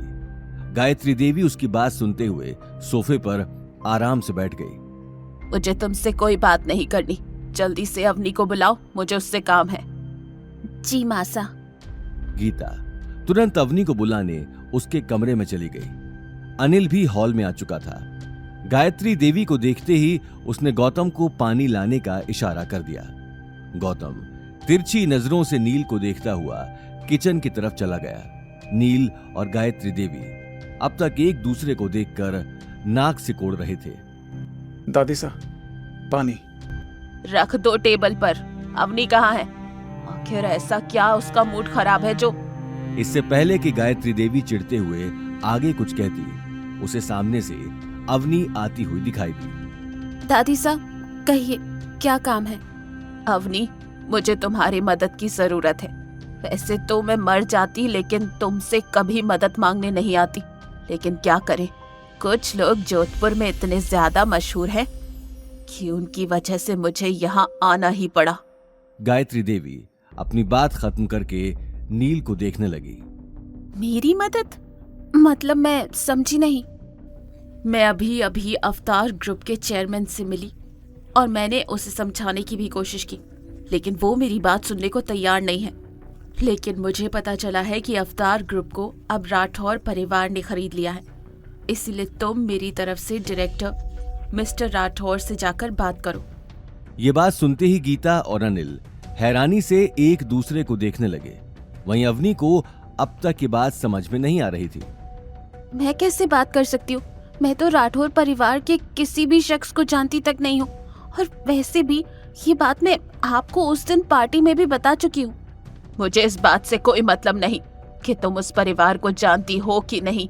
ये प्रॉब्लम तुम्हारी बनाई हुई डिजाइन से शुरू हुई थी, इसीलिए इसका सलूशन भी तुम्हें ही ढूंढना है। अब तुम्हें क्या करना है, कैसे करना है, ये तुम ही डिसाइड करो। अगर इसका सलूशन नहीं मिला तो समझ लेना कि मेरा तुम्हारे इस परिवार से बचा कुचा रिश्ता भी खत्म हो गया। अपनी बात कहते हुए गायत्री देवी अनिल और गीता को देखने लगी। अनिल, तुम्हारी बेटी के छोटे से दिमाग में ये बात ना घुसे तो अच्छे से समझा लेना अपनी बेटी को। गायत्री देवी अगले ही पल नील को लेकर वहां से निकल गई। उनकी धमकी सुनकर सभी के होश उड़ चुके थे। एक पल के लिए पूरे हॉल में सन्नाटा छा गया। अवनी, आखिर बात क्या है? आखिर मासा किस डिजाइन की बात कर रही थी और तुम्हें राठौर परिवार से बात करने को क्यों बोल रही हैं? मॉम, बहुत लंबी कहानी है, मैं आपको बाद में समझाऊंगी। फिलहाल तो मुझे ये समझ में नहीं आ रहा कि आखिर मैं कहाँ से इतने बड़े आदमी से बात करूं जिसका नाम भी मुझे नहीं मालूम है और जिसे मैंने आज तक देखा भी नहीं। अवनी बेटा, अब मासा ने कहा तो तुझे जाना ही पड़ेगा। देखा नहीं वो कितने गुस्से में यहां से गई है। बेटा, इस बार हमारे परिवार की रेपुटेशन का सवाल है, और वैसे भी तू मिस्टर राठौड़ को नहीं जानती, लेकिन वो तो तुझे जानते हैं। वो आदमी जो उस दिन पार्टी में गिफ्ट्स लेकर आया था, वो जरूर तुझे वहां मिल जाएगा। अवनी, सोच जरा, जो इतने महंगे महंगे गिफ्ट्स दे सकता है, उसके लिए एक कॉन्ट्रैक्ट क्या बड़ी बात होगी। वो तेरे कहने पर यूं ही साइन कर देगा। ये बात सुनकर गौतम की आंखों में गहरी चमक आ चुकी थी। आज उसी के सामने उसके लिए इतनी बड़ी बड़ी बातें हो रही थी। ओह गॉड, कोई मेरी बात पर यकीन क्यों नहीं कर रहा है? मैं नहीं जानती राठौर परिवार में से किसी को, और मुझे अब इस बारे में कोई बात नहीं करनी। अवनी बार बार एक बात दोहराकर झुंझला चुकी थी। वो अगले ही पल अपने कमरे में चली गई। उसके जाते ही गीता गुस्से में गौतम को देखने लगी। इस सब की वजह ये मनहूस आदमी है। पता नहीं और कितनी मुसीबतों का सामना करना पड़ेगा। मेरी बेटी की जिंदगी जीते जी नरक बनाकर रखी है इस आदमी ने। बिल्कुल ठीक कहा तुमने। मेरी बेटी लाखों में एक है। पता नहीं कैसे भगवान ने इस आदमी को अवनी के पल्ले बांध दिया। गौतम ने ये तीखी बातें सुनकर अपना सिर नीचे कर लिया। ये नई बात नहीं थी कि हर मुसीबत की वजह लास्ट में गौतम को ही ठहरा दिया जाता था। मॉम, डैड, इस बार तो मेरी कोई गलती थी भी नहीं, आप फिर भी। चुप, मेरे सिर में दर्द हो रहा है, इसीलिए जितना जल्दी हो सके मेरी आंखों के सामने से चले जाओ। गौतम तुरंत अवनी को देखने कमरे में चला गया। अवनी कुर्सी पर बैठी गहरी सोच में डूबी हुई थी। अवनी, तुम ठीक तो हो ना? गौतम, इस वक्त मुझे किसी से बात नहीं करनी, प्लीज मुझे अकेला छोड़ दो। ये बात सुनते ही गौतम ने आगे कदम बढ़ाया, लेकिन अगले ही पल वो रुक गया और दरवाजे से बाहर चला गया। अवनी अब अपने को रोक नहीं पा रही थी। उसने गौतम के जाते ही गेट बंद कर दिया और सिसकियां भरकर रोने लगी। अवनी के रोने की आवाज सुनते ही गौतम के कदम वहीं थम गए और वो गेट खटखटाने लगा। अवनी, प्लीज प्लीज रोना बंद करो। मुझे बताओ कि मैं तुम्हारे लिए क्या कर सकता हूँ। अगर तुम चाहो तो मैं मिस्टर राठौर से बात करता हूँ, वो मेरी बात जरूर सुनेंगे। मिस्टर राठौर, हर कोई मुझे उनसे बात करने के लिए क्यों कह रहा है? किसी को फर्क नहीं पड़ता कि मैं क्या सोचती हूँ। और सबकी छोड़ो, तुम भी। गौतम, मैं तुम्हारी पत्नी हूँ, तुम भी चाहते हो कि मैं उस जोधपुर के राजकुमार से जाकर बात करूं? ठीक है, अब हम इस बारे में कभी बात नहीं करेंगे, कभी नहीं। ओके, अब तो तुम दरवाजा खोलो, हम इस बात का कुछ और सोल्यूशन ढूंढते हैं। अवनी ने यह बात सुनकर अपनी आंखों से आंसू साफ कर लिए और दरवाजा खोलकर बेड पर बैठ गई। गौतम अगले ही पल अंदर आकर अपने घुटनों पर बैठ गया और अवनी की आंखों में देखने लगा। अवनी, तुम्हें किसी बात की चिंता करने की जरूरत नहीं है। अब ये प्रॉब्लम मेरे ऊपर छोड़ दो, मैं कुछ ना कुछ सॉल्यूशन ढूंढता हूं। लेकिन अपनी बात कहने से पहले अवनी गौतम की आंखों में सच्चाई देख पा रही थी। इस सच्चाई को देखकर वो आगे कुछ नहीं कह पाई। हालांकि उसके मन में कई सारे सवाल थे, लेकिन इस बार उसे कोई भी रास्ता दिखाई नहीं दे रहा था। देखते ही देखते रात हो चुकी थी। गौतम हमेशा की तरह सभी की अलग अलग फरमाइश पर खाना बनाकर बहुत लेट फ्री हुआ था, लेकिन रात के बर्तन धोने के बाद वो जैसे ही कमरे में घुसा तो उसने देखा अवनी अभी तक लेटकर करवटें बदल रही थी। आज उसकी आंखों से नींद गायब हो चुकी थी। गौतम अवनी को इस हाल में नहीं देख पा रहा था। जैसे तैसे रात निकल गई। अगली सुबह गौतम जल्दी उठकर घर की साफ सफाई में लग गया। रात में लेट सोने से अवनी अभी तक सो रही थी, लेकिन तभी फोन की रिंग से उसकी नींद खुल गई। उसने जैसे ही उठकर फोन चेक किया तो स्क्रीन पर दादी सा का नाम दिखाई दिया। दादी सा का नाम पढ़ते ही उसके चेहरे का रंग उड़ गया। ये देखकर गौतम अपना काम छोड़कर उसके पास आ गया। क्या हुआ? किसका फोन है? दादी सा का। लाओ, मैं बात करता हूँ। लेकिन गौतम। डोंट वरी, कुछ नहीं होगा। गौतम ने अगले ही पल अवनी के हाथ से मोबाइल ले लिया। हेलो। तुम्हारी क्या आदत बन चुकी है लोगों के काम में टांग अड़ाने की? अवनी कहाँ है? वो अवतार ग्रुप जाने के लिए निकली नहीं? नहीं, अवनी की तबीयत आज ठीक नहीं है, इसलिए आज वो रेस्ट कर रही है। वो आज कहीं नहीं जा रही है। तबीयत खराब हो या फिर वो मर ही क्यों ना रही हो, उसे बोलो कि उसे अवतार ग्रुप तो जाना ही पड़ेगा, वरना मैं उसे अग्रवाल ग्रुप क्या जोधपुर में किसी भी कंपनी में काम नहीं करने दूंगी।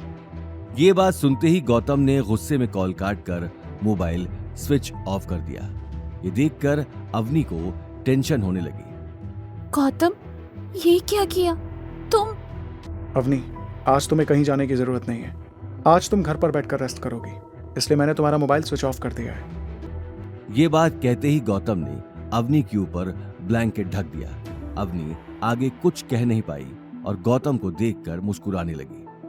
वहीं दूसरी तरफ गायत्री देवी अग्रवाल हाउस के हॉल में चक्कर काट रही थी। गौतम के अचानक फोन काट देने की बात से उसकी आंखें गुस्से में लाल हो चुकी थीं। नील और शनाया चुपचाप खड़े होकर अपनी दादी को देख रहे थे। आखिर ये 2 कौड़ी के आदमी की हिम्मत कैसे हुई मेरा फोन काटने की?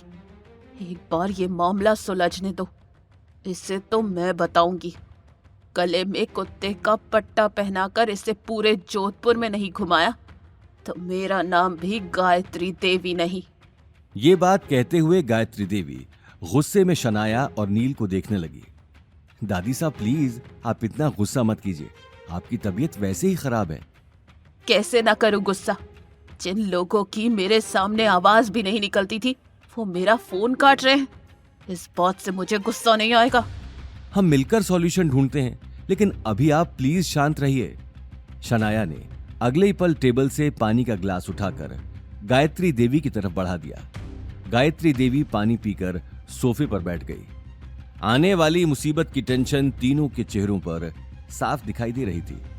मेरे पास एक आइडिया है। अभी मैं आपको कुछ समझा नहीं सकती, लेकिन आप मेरे ऊपर भरोसा कीजिए। अगर मेरा प्लान सही बैठा तो चेयरमैन खुद आपको अवतार बुलाएगा और भाई के साथ डील भी साइन करेगा। शनाया अगले ही पल मुस्कुराकर वहां से निकल गई। वहीं दूसरी तरफ गौतम घर का सारा काम करने के बाद मार्केट में सब्जी लेने आ चुका था। मार्केट पहुंचते ही उसे अभिनव का कॉल आ गया। उसने अगले ही पल कार साइड में खड़ी कर दी और कॉल उठा लिया। Yes mister Abhinav. Sir sorry to disturb you, लेकिन यहाँ आपकी सिस्टर इन लॉ आई हुई है और आपसे बात करना चाहती है। मेरी सिस्टर इन लॉ? कौन है और क्या नाम है उसका? सर इनका नाम शनाया है और इन्हें आपसे बहुत जरूरी काम है। शनाया? गौतम अभिनव से पूरी बात जान लेता है कि शनाया ने ऑफिस में ये बात कही है कि मिस्टर राठौड़ उसकी बहन को पसंद करते हैं और उसे अपनी बहन से रिलेटेड कुछ अर्जेंट बात करनी है राठौड़ जी से।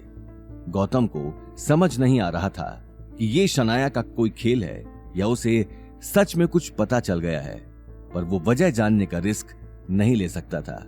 उसकी सच्चाई वो सही वक्त पर खुद अवनी को बताना चाहता था और आज सही वक्त बिल्कुल भी नहीं था। अचानक शनाया का नाम सुनकर गौतम सक पका चुका था। वहीं अभिनव मोबाइल पर छाए सन्नाटे से कुछ समझ नहीं पा रहा था। सर, क्या मैं उन्हें आपका नंबर दे दूं? नहीं, उसे नंबर मत दीजिए। अगर कुछ जरूरी काम ही है तो मेरा मिलना ही ठीक रहेगा। आप एक काम कीजिए, उसे आज शाम 7:30 बजे कैफे शीश महल आने के लिए कह दीजिए। मैं यहाँ से जाते हुए उससे भी मिल लूंगा। Okay sir. अभिनव ने अगले ही पल कॉल काट दिया। वहीं कॉल कटते ही गौतम गहरी सोच में पड़ चुका था। उसे कहीं ना कहीं अपनी सच्चाई सभी के सामने आ जाने का डर था। वहीं गौतम से बात करके अभिनव ने मुस्कुराते हुए शनाया से कहा, सर ने आपको 7:30 बजे कैफे शीश महल आने को कहा है। वो शाम को वहीं से निकलेंगे तो आपसे भी मिल लेंगे। शनाया ने खुश होते हुए कहा, ठीक है, थैंक यू। शनाया ने अगले ही पल टेबल से अपना बैग उठा लिया और घड़ी में टाइम देखने लगी। उसके पास अब ज्यादा टाइम नहीं था और साथ ही उसका राठौड़ परिवार से पहला इंटरेक्शन होने जा रहा था। वो तुरंत मॉल से अपने लिए एक ड्रेस लेने के लिए निकल गई। अभिनव इससे पहले कि कुछ कह पाता, शनाया जा चुकी थी। ये देखकर अभिनव को थोड़ा अजीब लगा। अवतार से निकलकर शनाया बहुत बड़े से शॉपिंग मॉल में चली गई। शनाया मन ही मन बोली, दादी सा कोई गुड न्यूज बाद में ही दूंगी, पहले मैं तो देख लूं आखिर ये है कौन जो पूरी दुनिया को छोड़कर अवनी जैसी लड़की को दिल दे बैठा है और झट से मुझसे मिलने के लिए भी तैयार हो गया है, ये जानकर मैं उसकी सिस्टर इन लॉ हूं। ये बात सोचते हुए शनाया ने शॉपिंग मॉल से एक बहुत महंगी ड्रेस ले ली देखते ही देखते 6 बज चुके थे। शनाया 1 मिनट भी लेट नहीं होना चाहती थी। वो अगले ही पल कार लेकर कैफे शीश महल जाने के लिए निकल गई। कैफे शीश महल पहुंचते ही वो अपने आसपास देखने लगी। आसपास कोई नहीं था। कैफे पूरी तरह से खाली था। खाली कैफे देखते ही वो कोने पर रखी टेबल पर जाकर बैठ गई। कुछ देर बैठने के बाद उसने घड़ी पर नजर डाली तो 7:30 बजने में सिर्फ 10 मिनट बचे थे। ये देखकर वो अपने बाल ठीक करने लगी और कैफे के गेट को देखने लगी। जैसे जैसे टाइम निकलता जा रहा था उसके दिल की धड़कनें तेज होती जा रही थी। बाल ठीक करते ही उसे दरवाजा खुलने की आवाज सुनाई दी। उसने घड़ी में देखा 7:30 बज चुके थे। उसकी आंखों में गहरी चमक साफ दिखाई दे रही थी। वो अगले ही पल मुस्कुराते हुए चेयर से उठकर खड़ी हो गई, लेकिन गेट खुलते ही उसे पीठ किए हुआ एक आदमी दिखाई दिया जो चारों तरफ से कैफे को देख रहा था। शनाया ये देखते ही उसके पास चली गई और उस शख्स के कंधे पर हाथ रख दिया, लेकिन उस आदमी की शक्ल देखते ही उसके पैरों तले जमीन खिसक गई। सामने गौतम खड़ा था। शनाया अपने आप से चौंक कर बोली, क्या गौतम राठौड़ परिवार से? नहीं, ऐसा नहीं हो सकता। इस फटीचर आदमी की तो सुमेर पैलेस में झाड़ू लगाने की भी औकात नहीं है। ये कैसे? मैं भी क्या सोच रही हूं। वहीं दूसरी तरफ शनाया को हैरान देखकर गौतम को भी कुछ न कुछ गड़बड़ी का अंदाजा हो चुका था। मैं पूछ सकती हूं कि तुम यहां क्या कर रहे हो? तुम्हारी औकात है इतने महंगे कैफे में आने की? सॉरी, लेकिन तुम किसी का वेट कर रही थी क्या? हाँ, और तुमने आकर मेरा पूरा मूड खराब कर दिया। कम से कम अंदर आने से पहले अपनी औकात तो देख लेते। मैं बहुत इंपॉर्टेंट गेस्ट से मिलने आई हूं, इसलिए जितना जल्दी हो सके यहां से निकल जाओ, वरना मैं गार्ड्स को बुलाकर तुम्हें बाहर फिकवा दूंगी। ये बात सुनते ही गौतम गहरी सांस लेकर मन ही मन मुस्कुराने लगा। शनाया के मुंह से निकले शब्दों को सुनकर वो समझ चुका था कि अभी तक उसकी आइडेंटिटी किसी को पता नहीं चली थी। मैं तो यहाँ पास के ही मार्केट में आया हुआ था, बस तुम्हें अंदर जाते हुए देख लिया तो यहाँ चला आया। वैसे कौन से स्पेशल गेस्ट से मिलने आए हो? जरा मैं भी तो देखूं, मैं भी मिल लूंगा। शनाया फिर गुस्से से बोली, तुम अपना दिमाग क्या घर पर रख कर आए हो? मेरे सामने ज्यादा ओवर स्मार्ट बनने की कोशिश मत करना। मैं यहाँ मिस्टर राठौड़ से मिलने आई हूँ। उन्होंने खुद मुझे फोन करके यहाँ बुलाया है। हाँ, वैसे तो तुम्हारा सरनेम भी राठौड़ ही है ना, लेकिन देखो तुम खुद को, तुम कहां और राठौड़ परिवार के छोटे हुक्म कहां। सरनेम देखकर कभी खुद को उनसे कंपेयर मत कर लेना। मेरे ऊपर उंगली उठाने से पहले खुद को देख लो, क्योंकि मुझसे तुम्हारी और तुम्हारे परिवार की कोई बात नहीं छुपी है। एक के बाद एक अग्रवाल हाउस में इतने सारे ड्रामे चल रहे हैं, उसे तो संभाल नहीं पा रहे और मेरे बारे में बोल रही हो। ये बात सुनते ही शनाया का चेहरा गुस्से से तमतमा गया। वो सोच भी नहीं सकती थी कि गौतम कभी उसे इस तरह से जवाब देगा। मैं तुम्हें आखिरी बार समझा रही हूं कि निकल जाओ यहां से, इससे पहले कि मुझे गुस्सा आ जाए और मैं तुम्हारे साथ कुछ कर बैठूं। Get out. ठीक है, अगर तुम कहती हो तो मैं यहां से चला जाता हूं, लेकिन कहीं ऐसा ना हो कि तुम्हें बाद में पछताना पड़े। पछताना? मुझे? और वो भी तुम्हें यहां से निकालने के लिए? निकलो यहां से अभी के अभी, नहीं तो तुम्हें यहां खड़ा रहने के लिए पछताना पड़ेगा।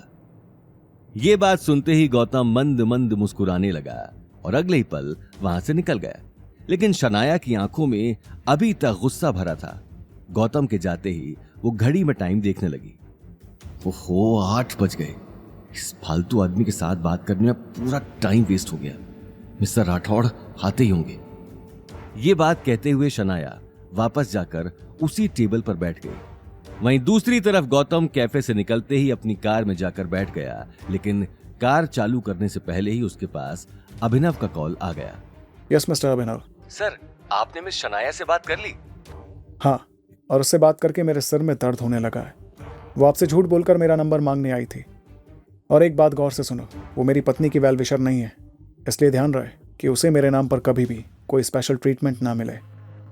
आपको थोड़ा और समझदारी दिखानी होगी मिस्टर अभिनव। किसी भी अरे गहरे के लिए आज के बाद मुझे डिस्टर्ब मत करना। क्या? आई एम सॉरी सर, मुझसे बहुत बड़ी गलती हो गई। कोई बात नहीं, लेकिन अब अग्रवाल परिवार के खिलाफ कोई बड़ा एक्शन लेने का वक्त आ गया है। मैं आपको जल्दी बताता हूँ कि आगे क्या करना है। गौतम ने अगले ही पल कॉल काट दिया और घर की तरफ निकल गया। वहीं दूसरी तरफ शनाया कैफे में ही बैठकर मिस्टर राठौड़ के आने का वेट कर रही थी। देखते ही देखते 11 बज चुके थे और कैफे बंद होने का टाइम भी हो चुका था। कैफे बंद होने के बाद भी शनाया अपनी कार में बैठकर लगातार वेट करती रही। 12 बज चुके थे और अब शनाया पूरी तरह से झुंझला चुकी थी। उस चेयरमैन ने मुझे 7:30 का टाइम बताया था और अब 12 बजने को हो रहे हैं। खैर कोई बात नहीं, मैं आज मिस्टर राठौड़ से मिले बिना तो नहीं जाने वाली, फिर चाहे मुझे आज पूरी रात ही इंतजार क्यों ना करना पड़े। शनाया ने पूरी रात कैफे के बाहर रुकने का मन बना लिया था। वहीं गायत्री देवी शनाया के घर ना आने की वजह से चिंतित थी। उन्होंने उसी वक्त शनाया को कॉल कर दिया। शनाया बेटा, कहाँ हो? 12 बज रहे हैं। दादी साहब, मैं जहां भी हूं ठीक हूं, आप सो जाइए, मुझे आने में थोड़ा टाइम लगेगा। गायत्री देवी का सिर फटा जा रहा था। उसने बिना कुछ कहे कॉल काट दिया। कॉल कटते ही शनाया खाली सड़क को देखने लगी। उसकी आंखों में अभी तक उम्मीद दिखाई दे रही थी। देखते ही देखते पूरी रात निकल गई। सुबह होते ही शनाया कार के पास खड़ी होकर गुस्से में आसपास देखने लगी। थोड़ी ही देर बाद उसने गुस्से में अभिनव को कॉल कर दिया। मिस्टर अभिनव, ये क्या मजाक है? आपने कहा था कि मिस्टर राठौड़ 7:30 बजे मुझसे मिलने आएंगे। मैं पूरी रात इस कैफे के बाहर खड़ी होकर उनका वेट करती रही, लेकिन वो मुझे दिखाई तक नहीं दिए।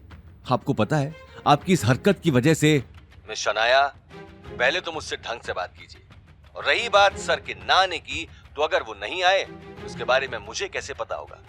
मैंने तो आपके सामने ही बात की थी। तुमसे ढंग से बात करूं? तुम्हारी कोई औकात नहीं मेरे सामने, समझे? क्या कहा आपने? मेरी औकात? मुझे मेरी औकात अच्छे से मालूम है। मुझे ये भी मालूम है कि कल आप झूठ बोलकर मेरे कैबिन में आई थी। सच कहूं तो मेरे सामने आपकी कोई औकात नहीं है। आइंदा मैरियट में कदम रखने से पहले 10 बार सोच लेना। इतना कहते ही अभिनव ने गुस्से में फोन काट दिया। शनाया की आंखें गुस्से में लाल हो गई। उसने उसी वक्त गुस्से में अपना मोबाइल जमीन पर दे मारा। वहीं गौतम घर का सारा काम खत्म करके अवनी के लिए सूप बनाता है। अवनी अभी भी टेंशन में है कि वो क्या करे। अगर उसने मैरियट जाकर मिस्टर राठौड़ से बात नहीं की तो दादी सा उसे कहीं भी काम नहीं करने देगी, और अगर उसने काम नहीं किया तो अपने घर की छोटी बड़ी जरूरतें कैसे पूरी करेगी? कमाने वाली वो अकेली थी और खाने वाले 4। इस बात को सोच सोच कर अवनी की तबीयत खराब हो रही थी। ये देखकर गौतम और चुप नहीं रह सकता था। अवनी, सूप पी लो। आई प्रॉमिस यू, जिन लोगों ने तुम्हारी ये हालत की है उनकी हालत जल्दी तुमसे बुरी होगी। पता नहीं क्या करूं गौतम। शायद मुझे मिस्टर राठौर से एक बार बात करने का ट्राई करना चाहिए। क्या तुम सच में बात करना चाहती हो मिस्टर राठौर से? गौतम अवनी की आंखों में झांकता है और अवनी धीरे से सिर हिलाते हुए ना कहती है। तुम्हें मिस्टर राठौर से बात करने की कोई जरूरत नहीं है। Just wait and watch Avni. दादी सा तुमसे खुद माफी मांगेंगी और तुम्हें अग्रवाल ग्रुप का डिजाइन डायरेक्टर बनाएंगी। बस एक रात और। गौतम के कॉन्फिडेंस से पता नहीं क्यों अवनी को भी कॉन्फिडेंस आ जाता है कि शायद कल की सुबह कुछ अच्छी खबर लाएगी, और वो सूप पीने लगती है। गौतम अवनी को सूप पिलाकर किचन में रात के बर्तन साफ करना शुरू करता है। भले ही वो उस वक्त एक नौकर की तरह घर का काम कर रहा था, पर और कहीं गौतम के कहे इशारे पर अभिनव अपना काम कर रहा था। अभिनव रात होते ही गौतम को मैसेज करता है। गौतम उस मैसेज को पढ़कर मन ही मन मुस्कुराता है, ये सोचते हुए कि अवनी तो सो गई, पर उसके दुश्मन आज चैन की नींद नहीं सो पाएंगे। ठीक जैसा गौतम ने सोचा था वैसा ही हाल था सबका अग्रवाल हाउस में, जहां गायत्री देवी मुंह फुलाए हॉल में बैठी थी। वो सुबह से अवनी का कॉल ट्राई कर रही थी, लेकिन अवनी का फोन लगातार स्विच्ड ऑफ आ रहा था। अब धीरे धीरे गायत्री देवी के सब्र का बांध टूटता जा रहा था। वहीं नील पास में ही खड़ा होकर अपनी दादी को देख रहा था। वो मौके की नजाकत को समझ चुका था। इस लड़की का अभी तक कोई अपडेट नहीं है। पता नहीं ये अवतार गई भी है कि नहीं। ना ही इसका फोन लग रहा है और ना ही इसने खुद फोन किया है। कभी सोच भी नहीं सकती थी कि इस लड़की के इतने पर निकल आएंगे। दादी साहब, जब से हमने उससे मदद मांगी तब से उसके और ज्यादा भाव बढ़ गए हैं। देखा ना, कल सीधे मुंह बात भी नहीं कर रही थी और उस घर जमाई की भी आजकल बहुत जुबान चल रही है। कुछ दिन खैर मनाने दो इन लोगों को, फिर इस गलती की इन दोनों को बहुत बड़ी कीमत चुकानी पड़ेगी। ये गीता के साथ साथ अनिल भी देखेगा। अनिल शायद भूल गया है कि जब उसकी माँ को गुस्सा आता है तब वो सामने देखती नहीं कि कौन खड़ा है। इससे पहले कि गायत्री देवी आगे कुछ कहती, उन्हें दरवाजे से शनाया आती हुई दिखी। शनाया को देखते ही वो सोफे से उठकर खड़ी हो गई। पूरी रात कहाँ थी शनाया? बात हुई चेयरमैन से? शनाया ने समझाते हुए कहा, हाँ दादी सा, और कल शीश महल कैफे में मिस्टर राठौड़ मुझसे मिलने आ रहे थे। मैं टाइम पर पहुंच गई थी। फिर न जाने वो घर जमाई गौतम कहां से आ गया। उसे जैसे तैसे मैंने वहां से भगाया, लेकिन पता नहीं क्या बात हुई। बहुत देर इंतजार करने के बाद भी मिस्टर राठौड़ नहीं आए। गायत्री देवी ने यह बात सुनी तो सुनते ही अपना हाथ जोर से टेबल पर दे मारा। उनका शरीर गर्म और आंखें लाल हो चुकी थी। आखिर इस गौतम की इतनी मजाल। क्या लगता है अवनी को कि गायत्री देवी उससे भीख मांगेगी? वो अब अपने फटीचर पति को आगे करने लगी है। इससे पहले कि गायत्री देवी आगे कुछ बोलती, नील उन्हें हैरानी से देखने लगा। उसके हाथ में मोबाइल था और मोबाइल में चल रही न्यूज की आवाज सभी को सुनाई दे रही थी। क्या हुआ नील? ये किसकी न्यूज सुन रहे हो? गायत्री देवी की बात सुनते ही नील ने अपना मोबाइल उन्हें दे दिया। मोबाइल में अब तक न्यूज चल रही थी। गायत्री देवी, जिनका कंस्ट्रक्शन इंडस्ट्री में बहुत नाम है, जो हाल ही में मैरियट के साथ एक प्रोजेक्ट पर काम करने वाली थी, उनके बारे में अभी अभी एक न्यूज पता चली है। आज सुबह ही मैरियट के चेयरमैन ने हमें बताया कि मिस गायत्री देवी ने कंपनी के साथ बहुत फ्रॉड किया है। बताया जा रहा है कि उन्होंने मैरियट के आने वाले डिजाइन में हेराफेरी करके कंपनी को धोखा देने की कोशिश की है।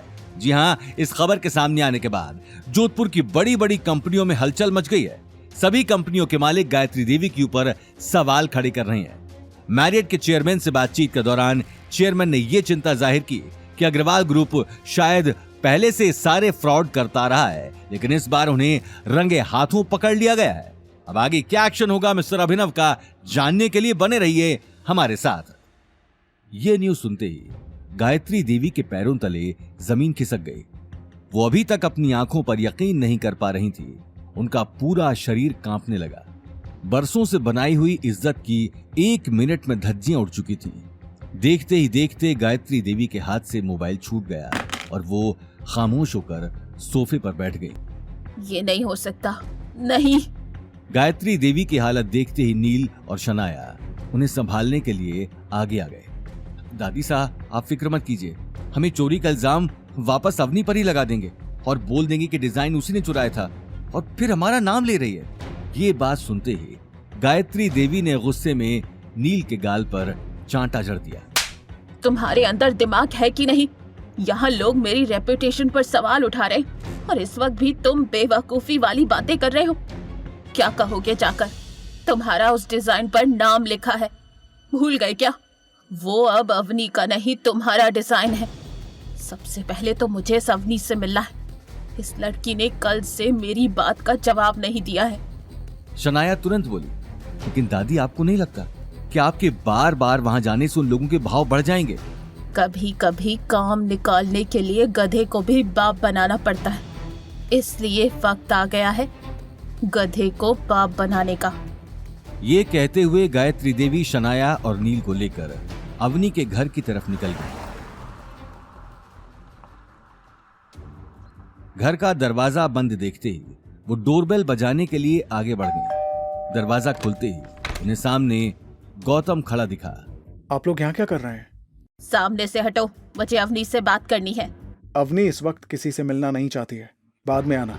ये बात कहते हुए गौतम ने गायत्री देवी के मुंह पर दरवाजा बंद कर दिया।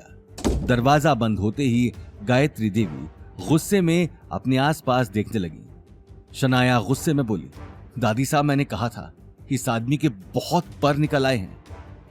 गायत्री देवी ने बिना कोई जवाब दिए जोर जोर से दरवाजा पीटना शुरू कर दिया। दरवाजे की जोरों की आवाज सुनते ही गीता दौड़ते हुए दरवाजा खोलने चली आई। गायत्री देवी को सामने देखते ही उसने तुरंत झूठी खातिरदारी शुरू कर दी। अरे मासा, आइए आइए। गायत्री देवी उसी वक्त गुस्से में नील और शनाया को लेकर अंदर आ गईं। अपनी दादी सा के आने की खबर सुनते ही अवनी भी बिना वक्त गंवाए अपने कमरे से बाहर चली आई। अवनी के आते ही गायत्री देवी उसे ऊपर से नीचे तक देखने लगी। अवनी बेटा, मुझे माफ कर दो। कल पता नहीं मैं गुस्से में क्या क्या बोल गई, लेकिन अब तुझे मैरियट जाने की जरूरत नहीं। तू हमारी कंपनी में ही। इससे पहले कि अवनी आगे कुछ आकर कह पाती, गौतम ने गायत्री देवी की बात काटकर जवाब दिया। दादी सा, आप कहना क्या चाहती हैं? साफ साफ कहिए ना। ऐसे गोल गोल बातें घुमाने से क्या मतलब? कल तक अवनी को कुछ हो जाए उससे भी आपको मतलब नहीं था, और आज आप चिंता जाहिर कर रही हैं, इतना प्यार से बात कर रही हैं। नील गुस्से में बोला, तुझे दादी सास से बात करने की तमीज नहीं है क्या? जो मुंह में आ रहा है बोले जा रहा है। ये बात सुनते ही गौतम नील के पास चला गया और उसकी आंखों में आंखें डालकर देखने लगा। मुझे कभी बोलने की जरूरत नहीं पड़ती, लेकिन इन सारी मुसीबतों की जड़ तुम ही हो, और उसके बावजूद तुम्हारी आंखों में थोड़ी भी शर्म नहीं है। ये अग्रवाल ग्रुप नहीं है, ये हमारा घर है। इसलिए आगे कुछ भी बोलो तो पहले अच्छे से सोच लेना, कहीं तुम्हें अपनी बात पर पछताना ना पड़े। ये बात सुनते ही नील ने अपना हाथ कसा। वो गौतम को मारने के लिए तैयार था, लेकिन उसी वक्त गायत्री देवी ने उसे आंख के इशारे से रोक दिया। मुझे तुम्हारी इस बकवास का जवाब नहीं देना। नील अगले ही पल हॉल के कोने में जाकर खड़ा हो गया। उसी वक्त गायत्री देवी ने आगे आकर अवनी से कहा, अवनी, अब तुम ही मुझे बताओ, तुम इस मुसीबत की घड़ी में अपने परिवार की मदद करना चाहती हो या फिर इसी तरह अपनी जिद पर बने रहना है? अवनी बिना कुछ जवाब दिए खामोश खड़ी रही। गीता की भी इस वक्त आगे आकर बात करने की हिम्मत नहीं हो रही थी। तभी गौतम ने कहा, ठीक है, आप जो चाहती हैं वो हो जाएगा, लेकिन हमारी 3 शर्तें हैं। पहली, जो डिजाइन आप लोगों ने मिलकर चुराया है वो आप वापस अवनी को देंगे। दूसरा, नील ऑफिस में सब लोगों को सच बताएगा और सबके सामने अवनी से माफी भी मांगेगा। और तीसरी, डिजाइन डायरेक्टर की पोस्ट भी अवनी को ही मिलनी चाहिए। ठीक है, मैं तुम्हारी 2 शर्तें मानने को तैयार हूँ, लेकिन तीसरी शर्त नहीं मान सकती। अवनी डिजाइन डायरेक्टर नहीं बन सकती। ये सिर्फ आपको लगता है। अगर आप ये शर्त मानने को तैयार नहीं है तो फिर सॉरी, अवनी भी आपकी बात मानने को तैयार नहीं है। ये बात सुनते ही गायत्री देवी तीखी नजरों से गीता को देखने लगी। गीता का तो मानो गला ही सूख गया। इससे पहले कि वो आगे आकर कुछ कहती, अवनी ने उसका हाथ पकड़ लिया। किसी को अपनी आंखों पर यकीन नहीं हो रहा था कि गौतम गायत्री देवी से इस तरह आंखें मिलाकर बात कर पाएगा। और दादी सा, आपकी जानकारी के लिए मैं आपको बता दूं कि मैरियट चेयरमैन सर को पहले से पता है कि वो डिजाइन नील ने नहीं अवनी ने बनाया है। इसलिए चेयरमैन सर ने खुद अवनी को अपॉइंटमेंट लेटर भेजा है, जिसमें साफ साफ लिखा है कि अवनी की एनुअल सैलरी 30 लाख है। मैं तो आपको बस परखना चाहता था, लेकिन आज भी आप यहाँ अपने मतलब के लिए ही आई हैं। सिर्फ अपने मतलब के लिए ही आई हैं, क्योंकि मार्केट में आपका नाम जो खराब हो गया। तो अब बताइए, अवनी इतनी बड़ी अपॉर्चुनिटी छोड़कर अग्रवाल ग्रुप क्यों ज्वाइन करेगी? ये बात कहते हुए गौतम ने अपनी जेब से एक अपॉइंटमेंट लेटर निकालकर गायत्री देवी को दे दिया। लेटर देखकर और सैलरी सुनकर गायत्री देवी के पैरों तले जमीन खिसक गई।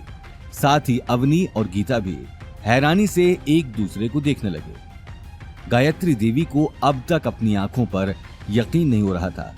गौतम अपनी बात कहते हुए सभी को देखकर मंद मंद मुस्कुरा रहा था। इसलिए दादी सा, ना अवनी को आपकी मदद की जरूरत है और ना ही वो अग्रवाल ग्रुप का नाम बचाने में कोई मदद कर सकती है। अच्छा लगा आप यहाँ पर आई, लेकिन अब आप जा सकती हैं, और जिन लोगों को आप साथ में लाई थी उन्हें भी साथ में ले जाइएगा। Thank you. गौतम ने अपनी बात खत्म कर गेट की तरफ इशारा कर दिया। गीता ने उसी वक्त आगे आकर कहा, गौतम, ये क्या कह रहे हो? तुम्हारा दिमाग तो नहीं खराब हो गया है? मॉम, गौतम ठीक कह रहा है।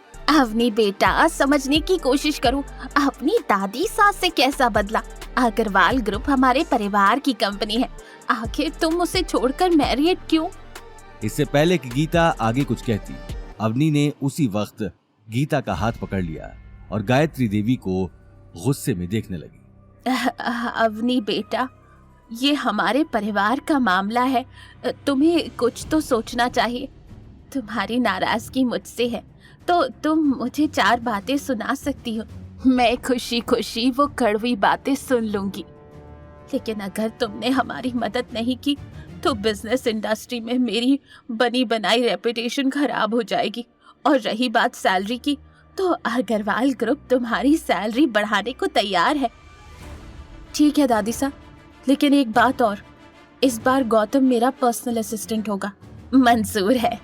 ये बात सुनकर गौतम की आंखें खुशी से खिलखिला उठी। वहीं गायत्री देवी ने तुरंत नील को इशारा कर दिया।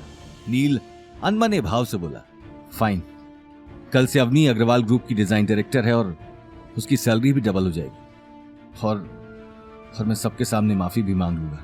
और हाँ, साथ में अपॉलॉजी लेटर मैरिट में भी दे दूंगा। खुश नील गौतम और अवनी को देखने लगा। इससे पहले कि अवनी कुछ कहती, गायत्री देवी मौका देखकर आगे आ गई। अब तो सब ठीक हो गया, तो फिर तुम अग्रवाल ग्रुप की तरफ से मैरियट में कॉन्ट्रैक्ट साइन कर लेना अवनी बेटा। ठीक है दादी, मैं अपने पैन के साथ आ जाऊंगी। अवनी ये कहकर गौतम को देखने लगी। ये सुनकर गायत्री देवी ने राहत की सांस ली और अगले ही पल दरवाजे से बाहर निकल गईं। नील और शनाया गौतम को गुस्से में देखते हुए बाहर चले गए। हॉल में सन्नाटा छा चुका था।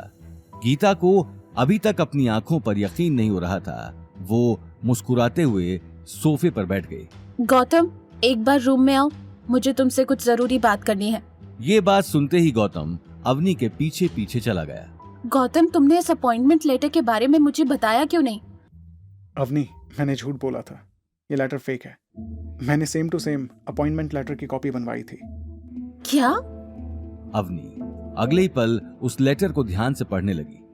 थोड़ी देर पहले उसकी आंखों में जो खुशी छाई थी वो अब गायब हो चुकी थी। उसके पैरों तले जैसे जमीन ही खिसक गई थी।